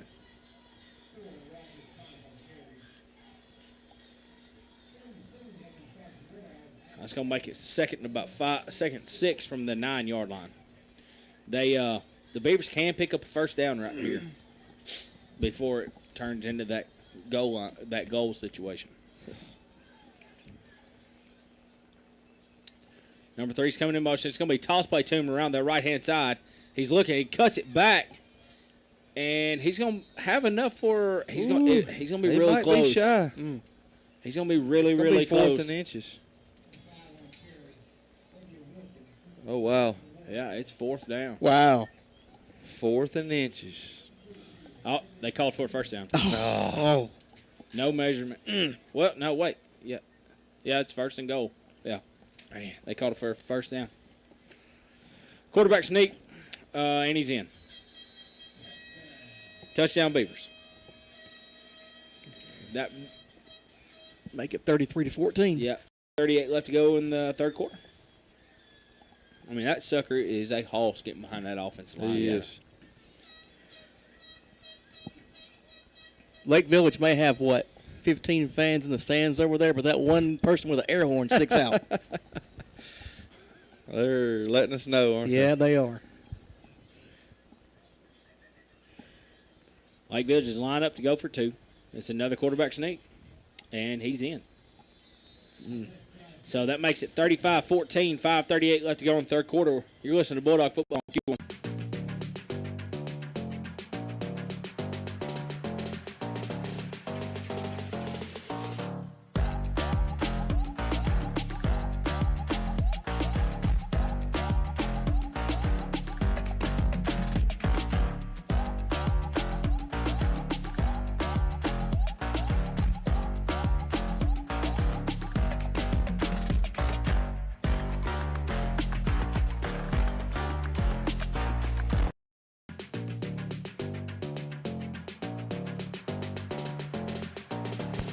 Welcome back to Bulldog Football.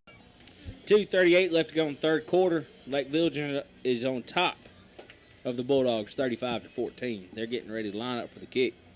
That drive right there, Lake Village now has 340 yards rushing and 425 yards total offense. Yep, I just looked at that. Wow. They're going back to their other kicker. Looks like it's going to be a pooch kick, another pooch kick.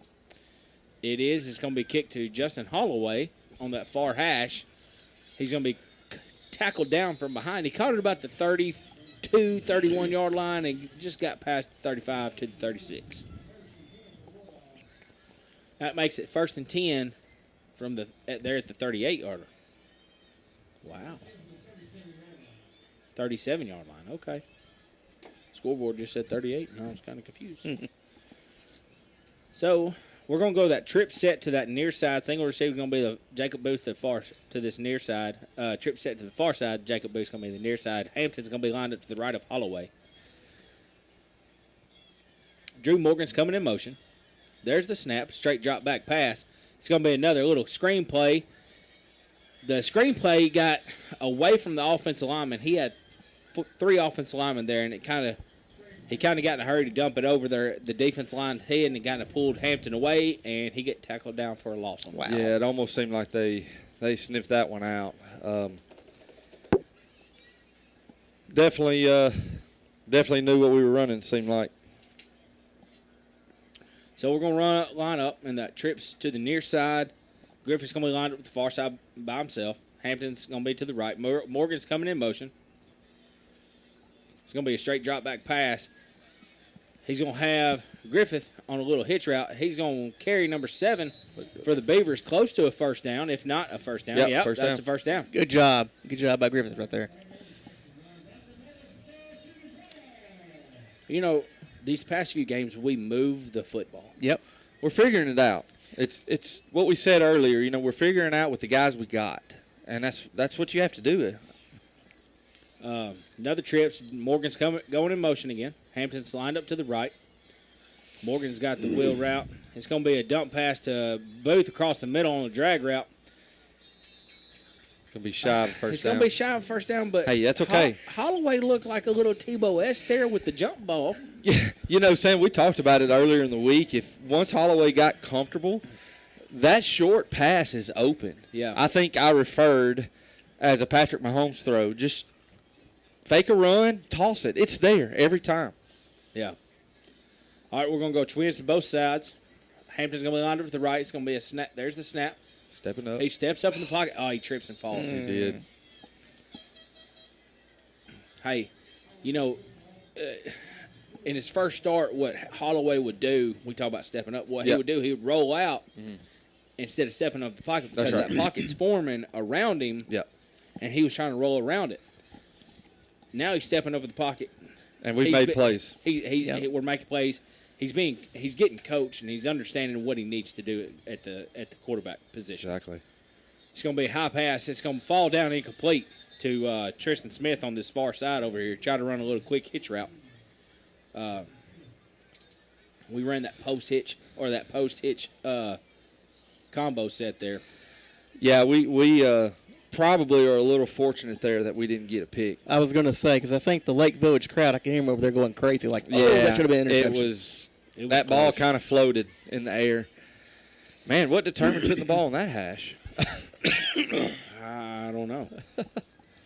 So it's 3rd and 13 from the Beaver 46-yard line. Morgan going in motion. It's going to be a straight drop back pass by Holloway. Steps up in the pocket.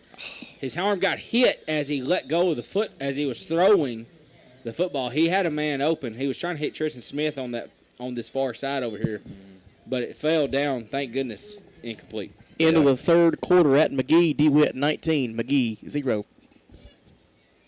That's a closer game than I thought it would be. It is. So it's 4th and 13 from the 46-yard line. I mean, why not go for it? Yeah. Oh, yeah. I mean,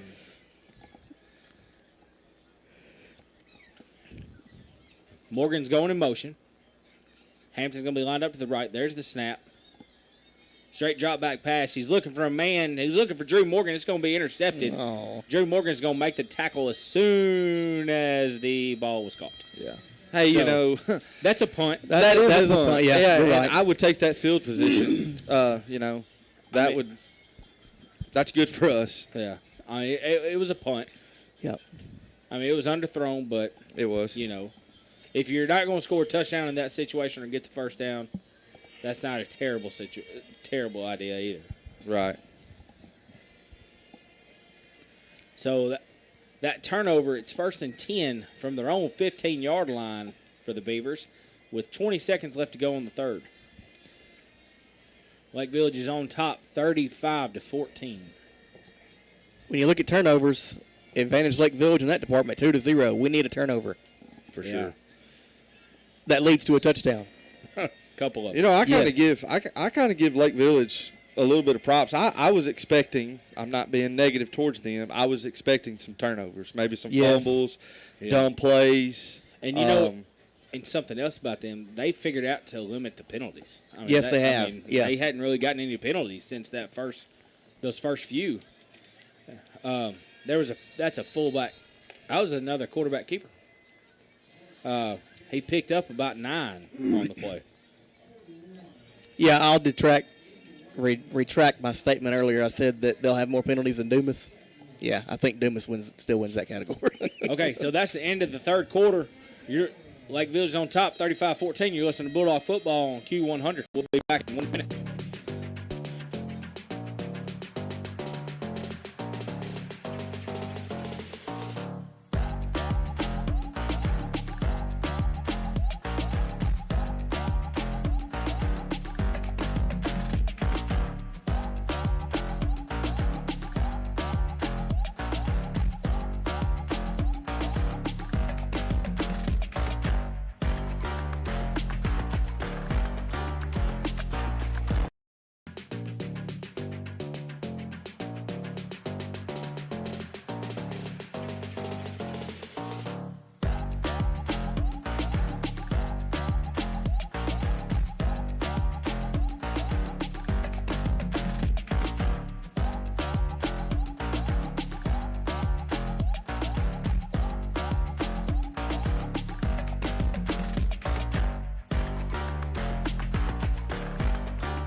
And watching it live from Bulldog Stadium on the Star City School YouTube page with Lake Village on top, 35-14, opening up the fourth quarter. Lake Village, they have 351 total rushing yards. Wow. This game. Thus far. Yeah, Thus thus far. far, They yeah. still got 12 minutes left to play. And having the football.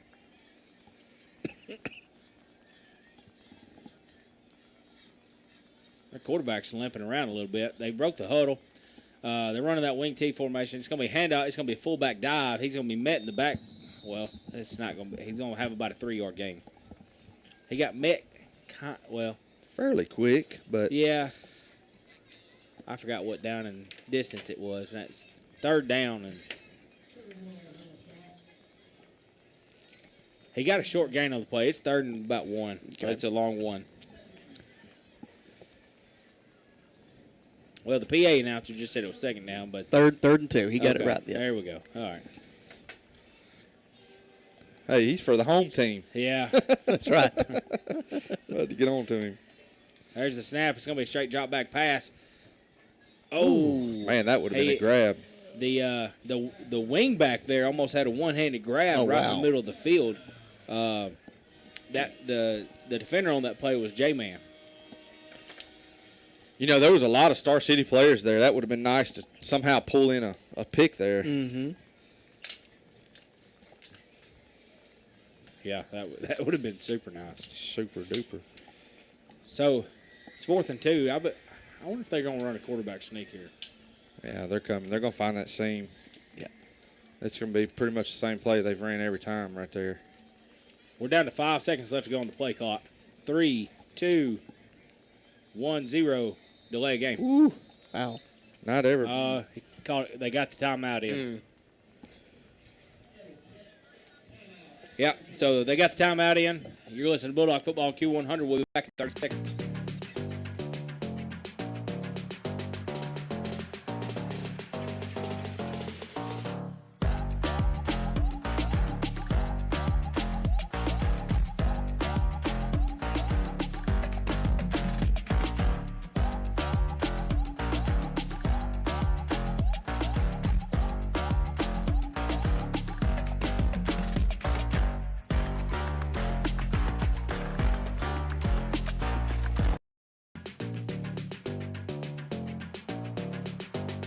Welcome back to the Bulldog Network. You're listening and watching Bulldog Football. You're listening to Bulldog Football on Q100, watching on the Star City School YouTube page with the Beavers on top, 35-14. They have the football on their own 24-yard line, and they're going for it on a 4th and 2.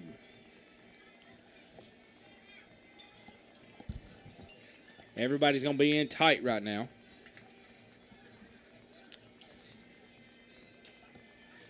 Number 5's going in motion. It's going to be a toss play to him around the end. He's got enough for the first down. He's got one man left to beat. He's going to be pushed out of bounds by number 15. That was Brown over there again. He's had a couple touchdown saving tackles. Some stats right now for Lake Village. King, number 3, King has 104 yards rushing.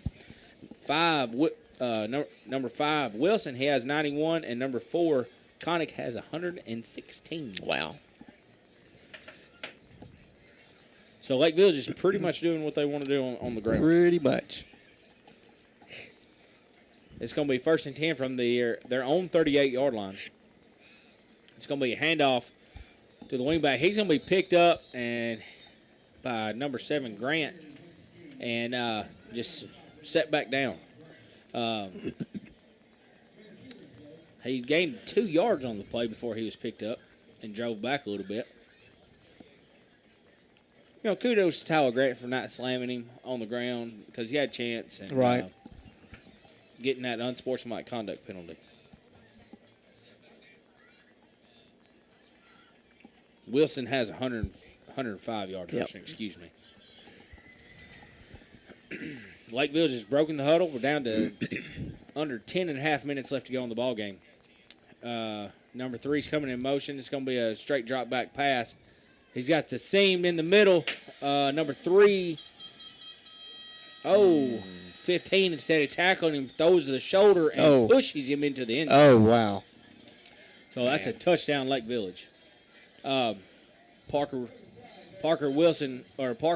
Wynn got bit on that. Oh, we got a penalty. Illegal, ineligible receiver downfield. There you go. So Wynn got beat down in the middle. He bit on the play action pass, and the wingback just ran right behind him. We also got a Lake Village Beaver down on the field. It looks like he's got a cramp. We're going to take a quick 30-second break. You're listening to Bulldog Football on Q100.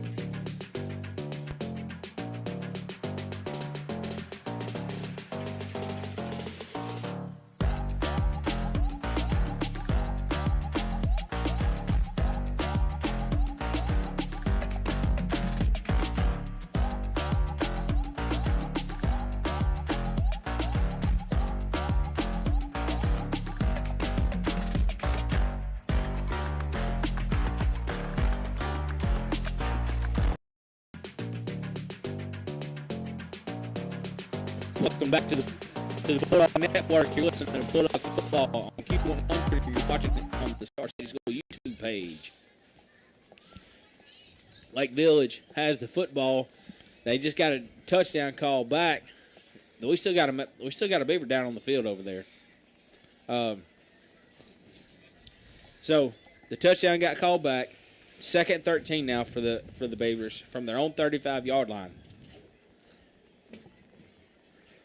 And I hope that young man's okay. I thought it was a cramp at first, but Yeah, he felt like it was a cramp. it looks like it's a little bit more serious than a cramp. So I hope he's okay. He's going back down on the ground. I think that was number 75 for him, an offensive lineman.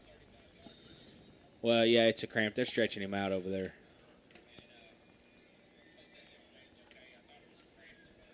So with the play clock rolling, the quarterback's just kind of walking around in the backfield. They're not really getting in any big hurry here. They're going to try to eat the clock up.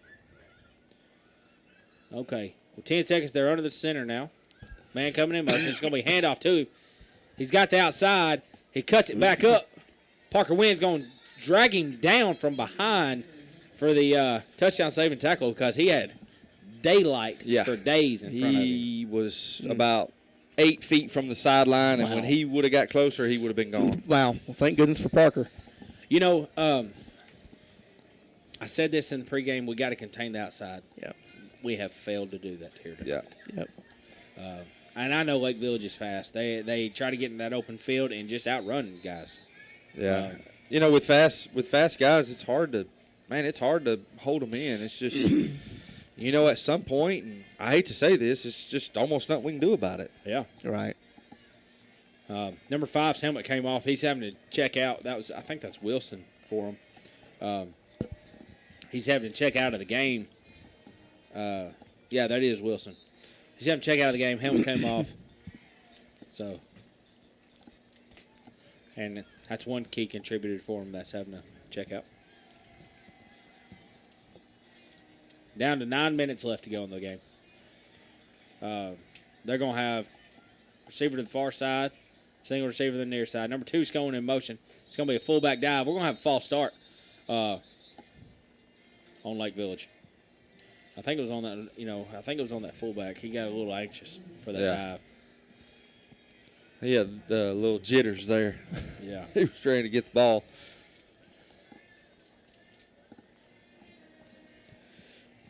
So that's first down still, and 15 yards to go.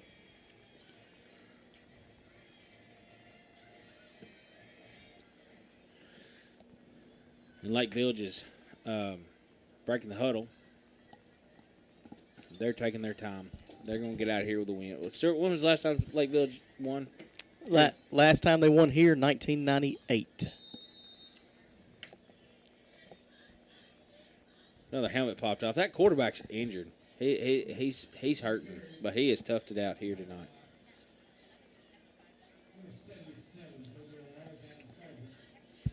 Lake Village, 11 penalties, 75 yards. And it looked like after the first 5 plays of the game, they were going to have 175 yards penalties. Yeah.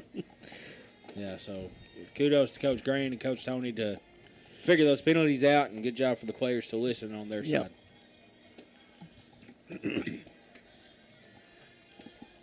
They've broken the. We're down to 2 seconds left to go on the game clock or the play clock. They can call a timeout. That's going to be their second one of the half. We're going to take one with them, and we'll be right back. You listen to Bulldog Football Q100. We'll be right back.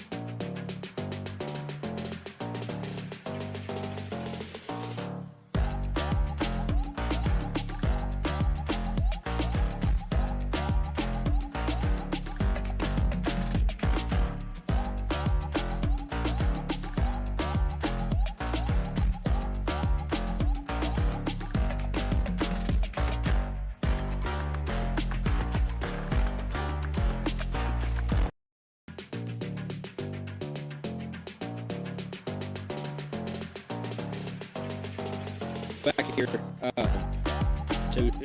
Bulldog Football on Q100 and the Bulldog Network.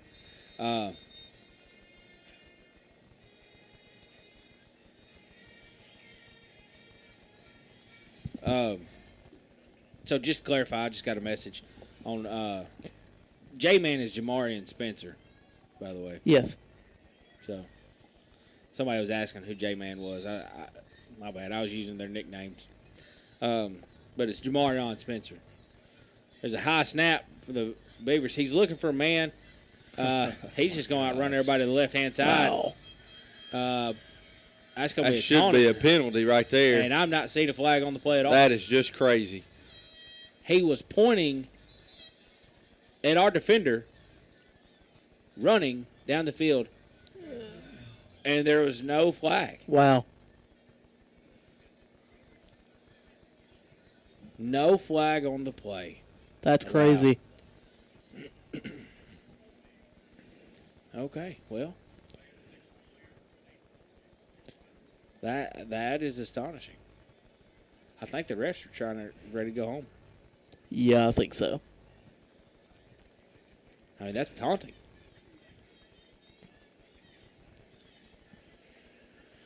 So, with that score, 7:34 left to go in the ball game.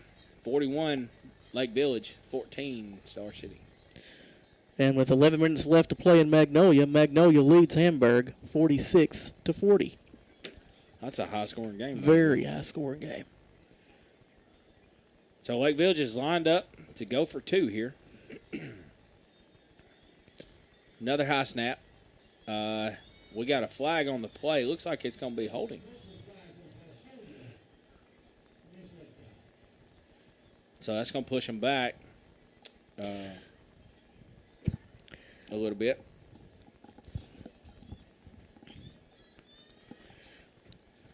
Chris Edwards is checking in for Adam Sullivan.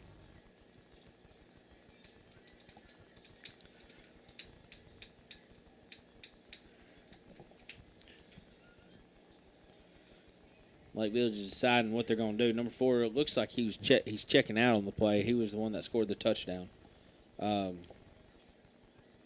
Number 6, the quarterback, is checking back into the football game.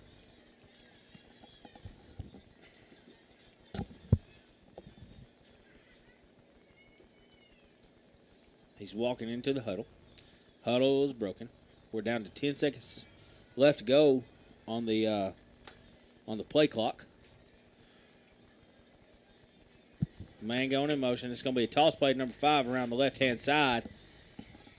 He's going to be – he got initially touched by Carter Dean, and I think that was Caleb Hampton to push him out of bounds. So the two-point conversion failed, and 7:34 left to go in the ball game. Lake Village 41, Star City 14. Quick stat line for everybody. Star City has 80 yards rushing, 145 yards passing for 225 total yards of offense. Comic has for Lake Village has 7 carries for 173 yards and 3 touchdowns. Caleb Hampton has 5.5 tackles. And I thought, yeah, we already gave that stat line about their penalties. Oh, yeah, yeah. Yeah. Well, that was before the hold there. Oh, yeah. Well, if there is a positive, and there were positives, still even tonight, again, I know we keep saying the same thing. We moved the football. We just got to quit, I'll use the term, killing ourselves in penalties. Yeah. And just, we've got to finish. We've got to finish. And I know I keep saying it, but I'm going to keep saying it until we do it. The other positive thing is, yeah, you're 0-3, but next week starts a brand new season. But it's the SEC of Arkansas high school football. They kicked an onside kick. I don't even know. Was that intentional? Was that intentional? I don't know. I don't know if that was intentional or not. I hope not. Well, it's either way, it wasn't a good onside kick. Yeah. If it was. But we've been returning the ball to this point anyway, so I think maybe they were going to try to catch us off guard or some sort. It's Monticello 39, Dumas 8. Guys, at this point, if I'm Star City, let's try some, I'm not going to say new stuff, but let's let's try to expand our plays here. Yeah. Well, it's a different formation. We got a timeout. Did Lake Village take their last time out? Yeah, I think so. Yep. So Lake Village takes their last time out. We're going to take one with them. It'll be 30-second time out. You listen to Bulldog Football Q100.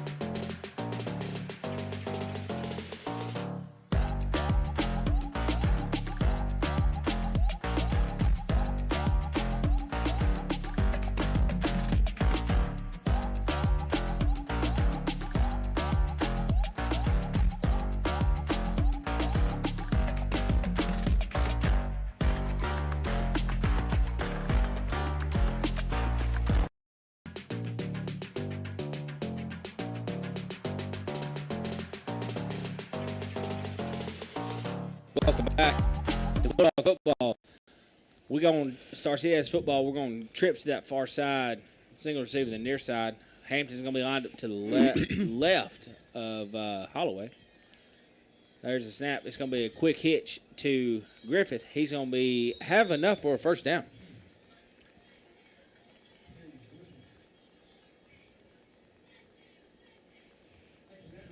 Yep. Good play by Kai right there. There. Another update to the McGee DeWitt score. DeWitt has expanded 27-0 in the fourth quarter. Morgan's coming in motion. That's going to make it two receivers on both sides.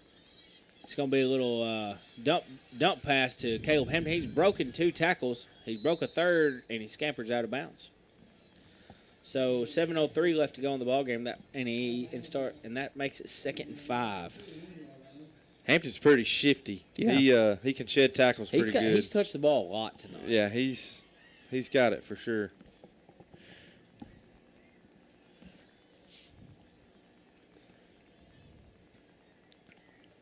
Trips to that far side. It's going to be a straight drop back pass.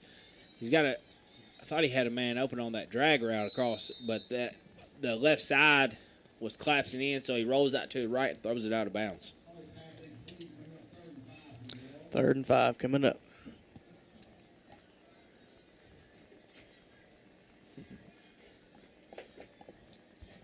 So it's 3rd and 5 from the 41-yard line of the Beavers for the Bulldogs.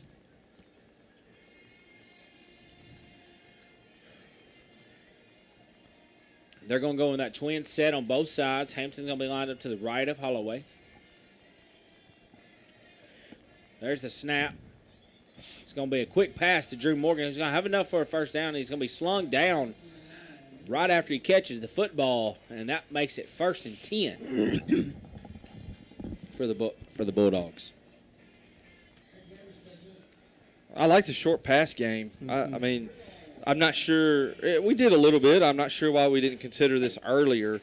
I know there's different things that they scheme and want to put out there and, study to work, but take the snap. He rolls out. He's got a man wide open. Boost wide open. Is he going to beat the guy? 5, touchdown. Yes, good job. Wow. Wow, awesome pitch and catch there between Holloway and Booth. Booth finds the end zone. Probably 25-yard pass. Okay. It was a 28-yard pass. 28. Yeah. That's close. I guessed. Yeah. That was a good guesstimate. Guesstimate. 25-ish. Yeah, the ish. I can tell you, I'm pretty impressed with our field goal kicker. Let's see what happens here. There's the snap, the hold, the kick is up, and it is good. Wow. So Man, that was every bit of a 35-yard field goal kick. Yes. So that touchdown brings the score to 21 Bulldogs, Lake Village 41, with 6:26 left to go in the ballgame. We're down by 3 scores. Yep. I think I said this last week. I know it's the NFL team, but the Bills, they scored 15 in 4.5 minutes. So why can't we do it here? That's right. All right. You never know in this great game of football. Anything is possible. So Star City is getting ready to kick off. Lake Village kind of got confused on what side to kick the football from or receive the kick. They were all lined up on the right hand side of the field, and they're like, "Oh yeah, my bad." Yeah, this is the way we're going.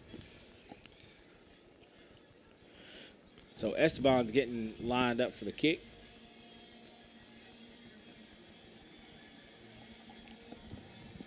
Ball's on the tee. They've pushed everybody back right now. They're walking forward. The kick return team is walking forward. Here comes Esteban with the kick. There's the kick. It's another deep kick. He's going to receive it at about the 6. He's got a lane around that corner. The ball pops out and rolls out of bounds. I wonder if they're going to call him down. Booth on the night has 7 receptions for 130 yards. Wow. Holloway is 14 for 18 with 204. Wow. Awesome. I think we know who his favorite target is. I think so. Hey, if it works, do it every time. Yeah, right. Not going to be mad one bit. I think we have our first final of the night. DeWitt defeats McGee 27-0. I think that's a final. Jason, if you're back listening to us, confirm that for us.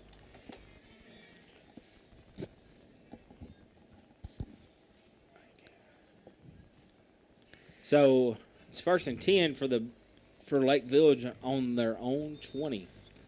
That was a fumble that squirted out of bounds. Yeah, so I guess they did call it out of bounds right there then. Yeah. 6:15 left to go in the game.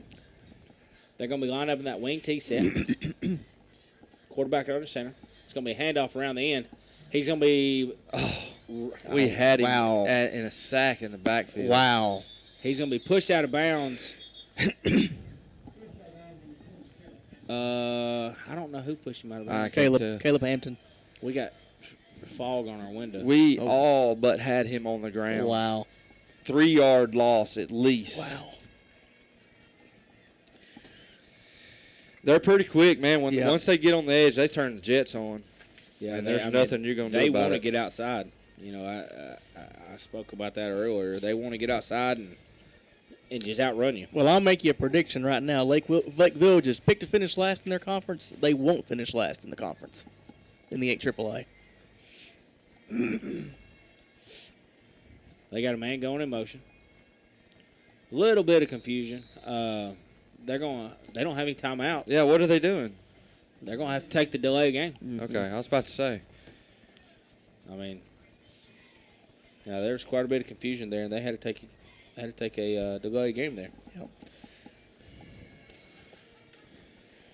So that pushes them back 5 yards, and to make it 1st and 15, 6:07 left to go in the ball game.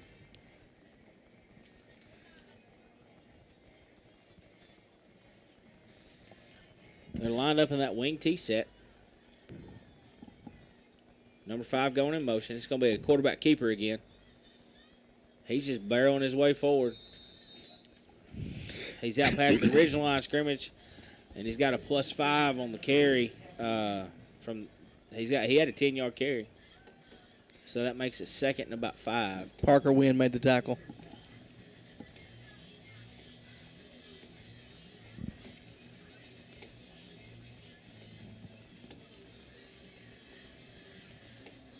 They're letting that play clock or that game clock just eat away. Absolutely.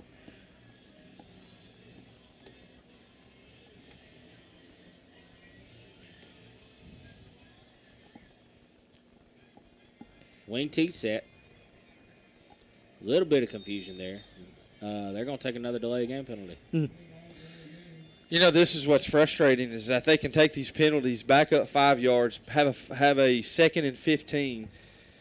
And And still manage- the game clock starts up. Right. Yeah, but Yep. they still managed to get a first down. Yep. Yeah. I mean, 2nd and 10. And they're just going to let the clock eat again.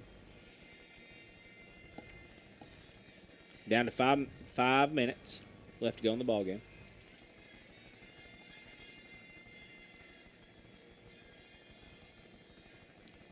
Man coming in motion. Another quarterback sneak. He's going to be tripped up.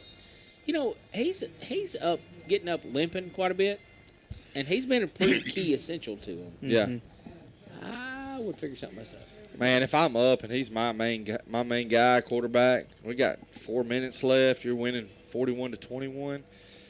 Man, I'd have to pull him.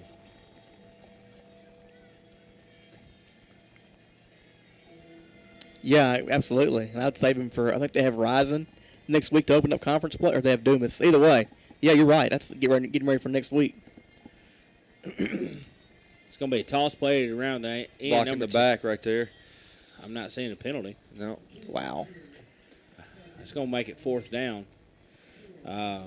Fourth and about 5. Parker, I believe, on that tackle. Number 50 for the Bulldogs. Eli Tucker's checking back in. He's checking in for Cedric Scruggs.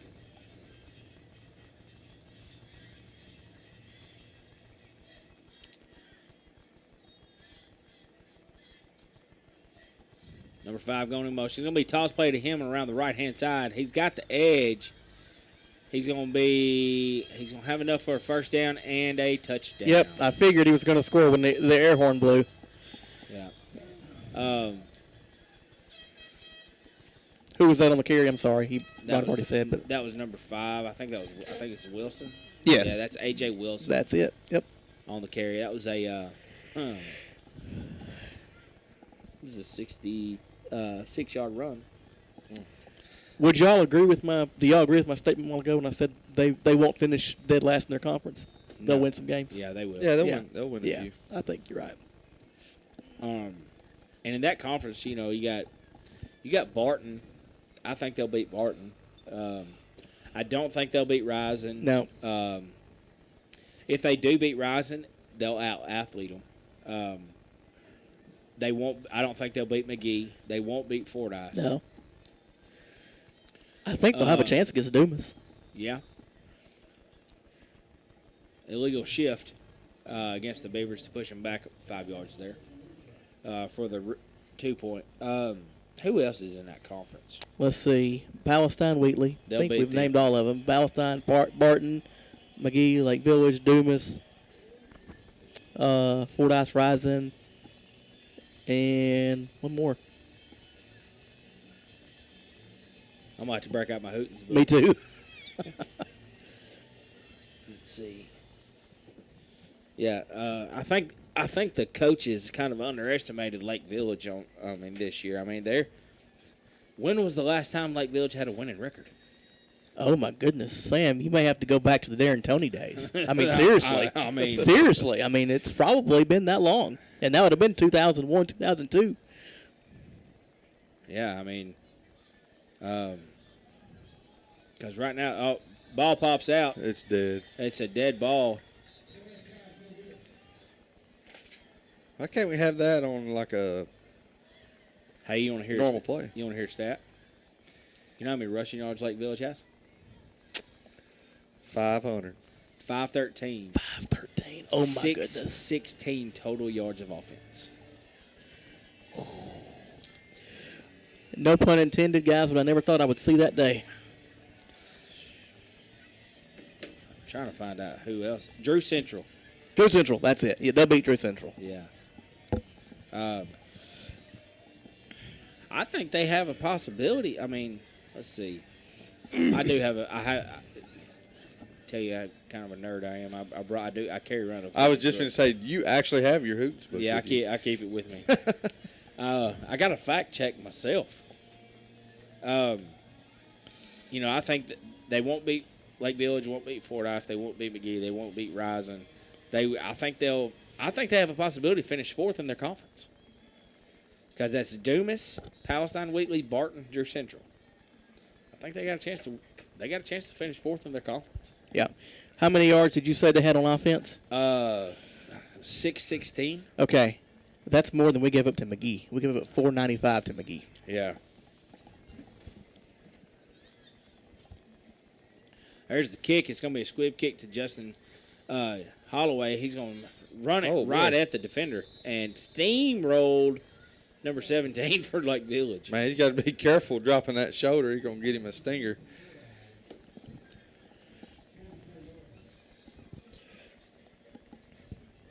So not Lake Village. Star City takes over with 3:16 left to go in the ball game. Lake Village is on top, 47 to 21. That's right. Yeah, 47-21. I'll get it out They in a missed. They minute. missed the extra point. So we're gonna go trips to that far side. Running back's gonna be lined up to the right of Holloway.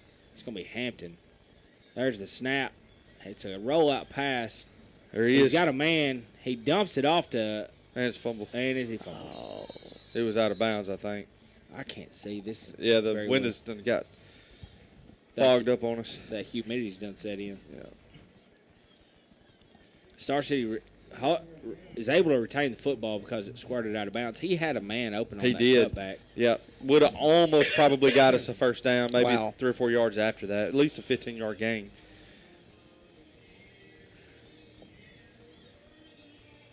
Number 75 for Lake Village checks out, limping off the field. We got trips to that near side. Morgan's going in motion. There's the snap. If you're going to do it, you got to get it. He's got a man, and the ball falls down incomplete. He was trying to hit Griffith across the middle there. I thought they were going to connect as the crowd went, oh. Yeah. I kind of thought Holloway should have rolled out. I think, was it Christian? Tristan had him beat. Yeah, he ran that. Tristan Smith had that wheel route. Yeah. It was that post wheel route set on this near side, and Smith had him beat on his man beat on one right here. But when Holloway looked, he wasn't there, so he had to check it over.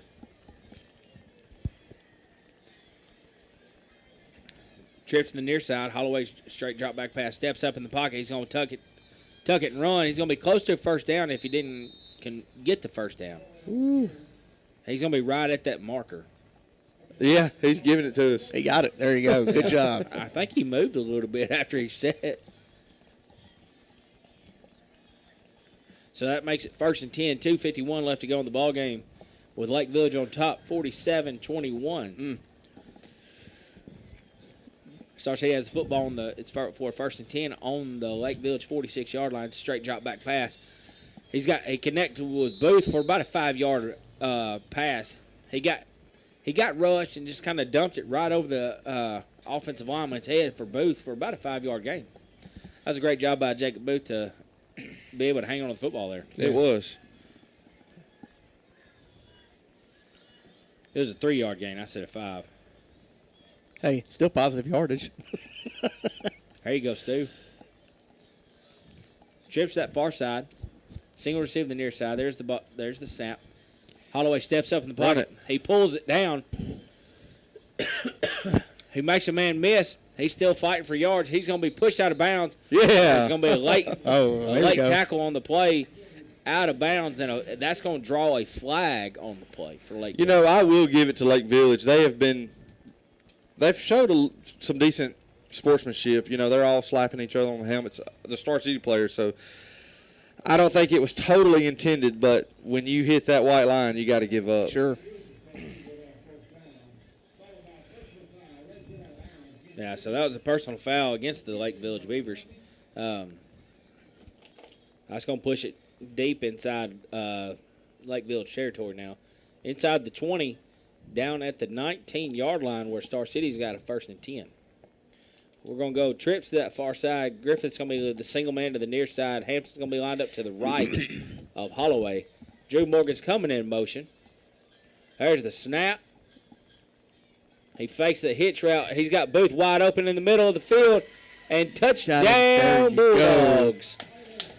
Jacob Booth was by himself, and the pass was underthrown, and Booth adjusted, fell down, and make the catch. Awesome. That's 2 touchdown catches for Booth. Is that right? Yep. Holloway has a touchdown run, and then Tristan Smith has the other touchdown for the Bulldogs. With 1:49 left to go in the ball game, Star City's lining up to go for 2 here.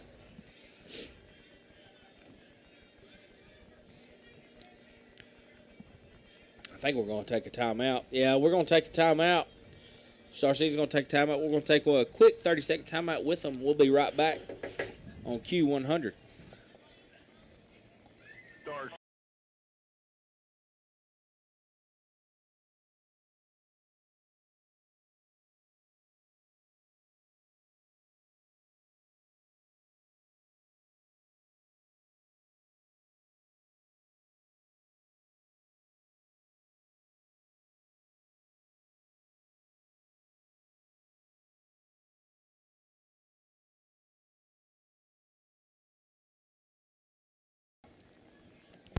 Welcome back to Bulldog Football. Star Season line. We go for the 2-point conversion. Drew Morgan's going in motion. It's going to be a quick roll-up pass.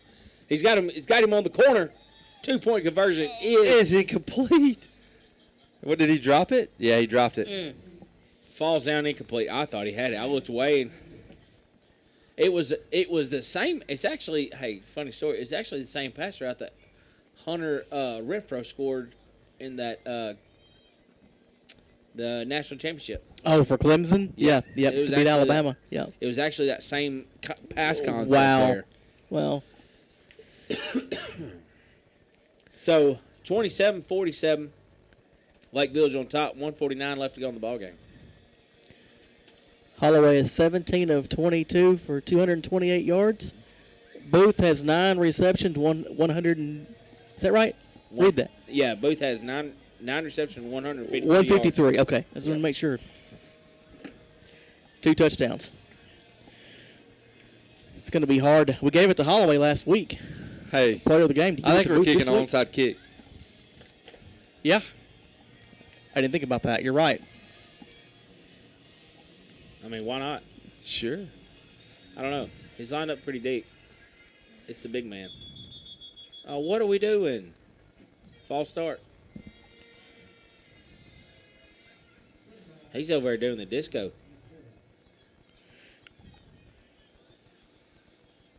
Coach D does not like that.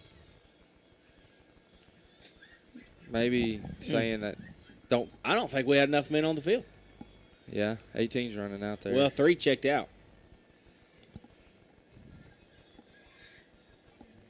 We're going to try it again. They push us back 5 yards. We're kicking from our own from the 35-yard line now. Oh, the ball pops out.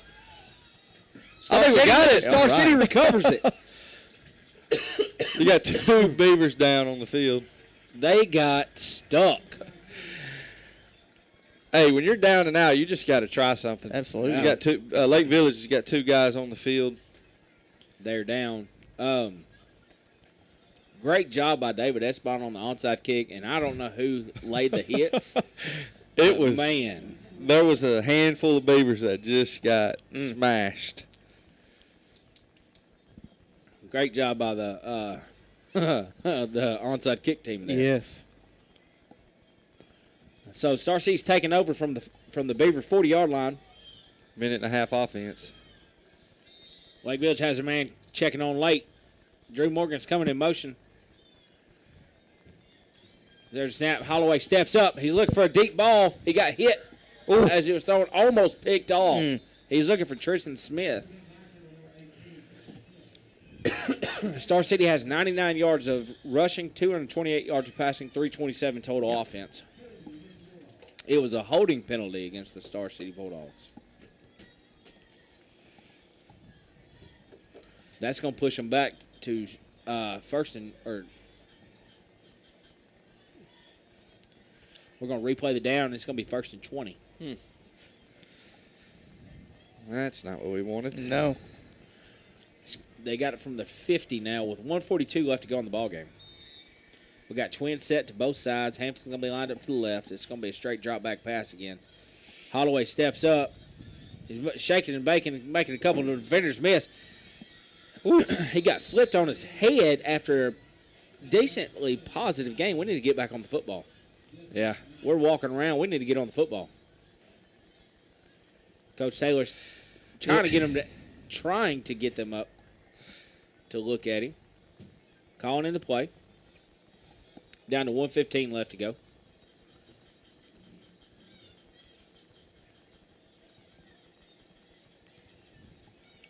.105. Trips to the near side. Hampton's going to be lined up to the right. There's a snap. It's going to be a pass across the middle. Pass interference. He almost tackled him. Wow. We got 2 flags coming in.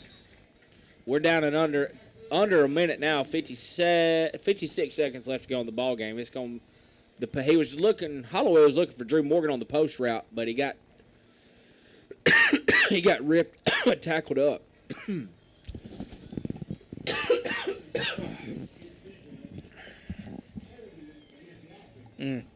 What was Offset. it? Oh, it's Holding offset. and holding. Okay. I was having a coughing fit.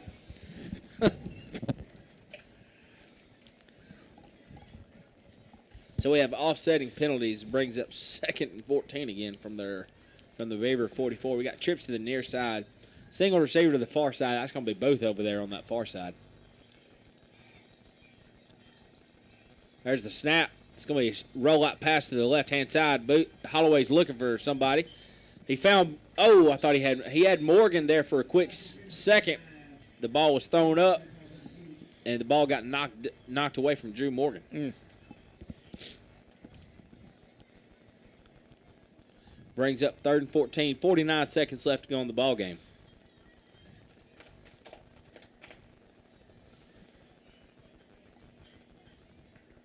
We got to get the first down, get back on the ball. Or just score a touchdown, either way. Right. Oh, we got a false start against Lake Village. Not a false start. Or an offsides. Yeah, that's what I meant. I got excited. I wish it was 41-27. It is 47-27, right? Yeah. I wish it was 41-27 because if you score right here, you go for 2 and get within 6. But wishful thinking. Yeah. Mason Sanders checking into the ball game for Caleb Hampton. Twin set to the both sides. There's the snap, low snap. Holloway is able to pick it up. He fires it deep. It's going to fall down incomplete. The only person he threw it to was a Beaver. He was looking for, I think that was Tristan Smith on that far corner over there, and it was a little bit underthrown. It could have been the snap there.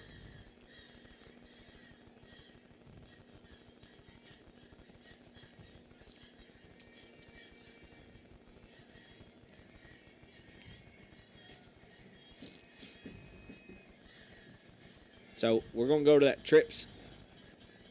Trip set to the near side. Single receiver to the far side. Holloway's being rushed. He steps up in the pocket. He's looking for a man deep. Pass interference. No. Oh, there we go. There we go. Okay. I mean, It's going to be a pass interference against the defense at about the 1 yard. and I don't know why the far judge is the one that has to call it. I'm not going to say his name, but this gentleman, every time he comes to Star City, he doesn't call anything. Oh, he had to wait till the other guy threw the flag. Wow. He got us a couple years ago. Mm-hmm.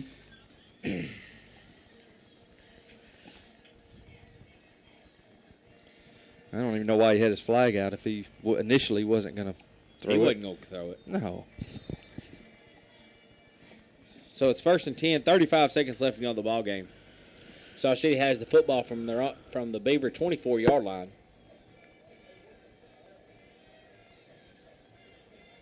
He's going to be rushed. Ball pops out, and Lake Village scoops it up. Uh-oh. And he's they're got running the green other grass way. in front of him. He's going to be tackled down by Mason Sander. Well, kind of. And Yeah, he got tackled down by Mason Sander and Kai Griffith. 21 seconds left to go in the ball game. Lake Village takes over from the Bulldog 40-yard line, 37-yard line. And that, my friends, will do it. If I'm Lake Village, I don't even run a play. Just take a knee.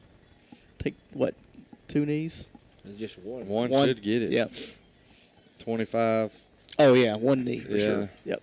25 with 21 left. 25 play and 21 game.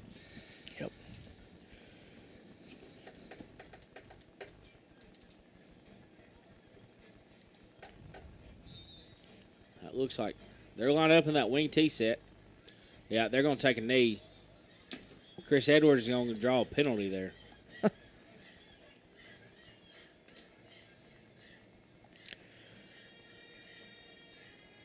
He's pleading his case to the referee. Unsportsmanlike conduct against Lake Village. No, he's fixing it. Okay. He pointed Lake Village. So on the day, y'all ready for this stat line?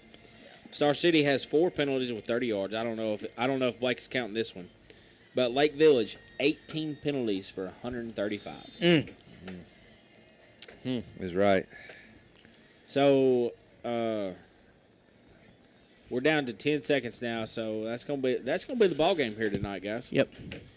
Well, like I said earlier, I still saw some improvement. I mean, we moved the football. We put points on the board. Didn't get mercy ruled. There's a lot of positives you can still take. Defense, still got to work on not giving up the big play. I thought I was watching the Razorback defense. Oh my goodness, it was rough. But like I said, you're 0-3. Everything that's gone wrong so far, you throw it out that window over there because it all gets for real next week as we play come back home for the conference opener against the Crossing Eagles. Yeah, with Crossing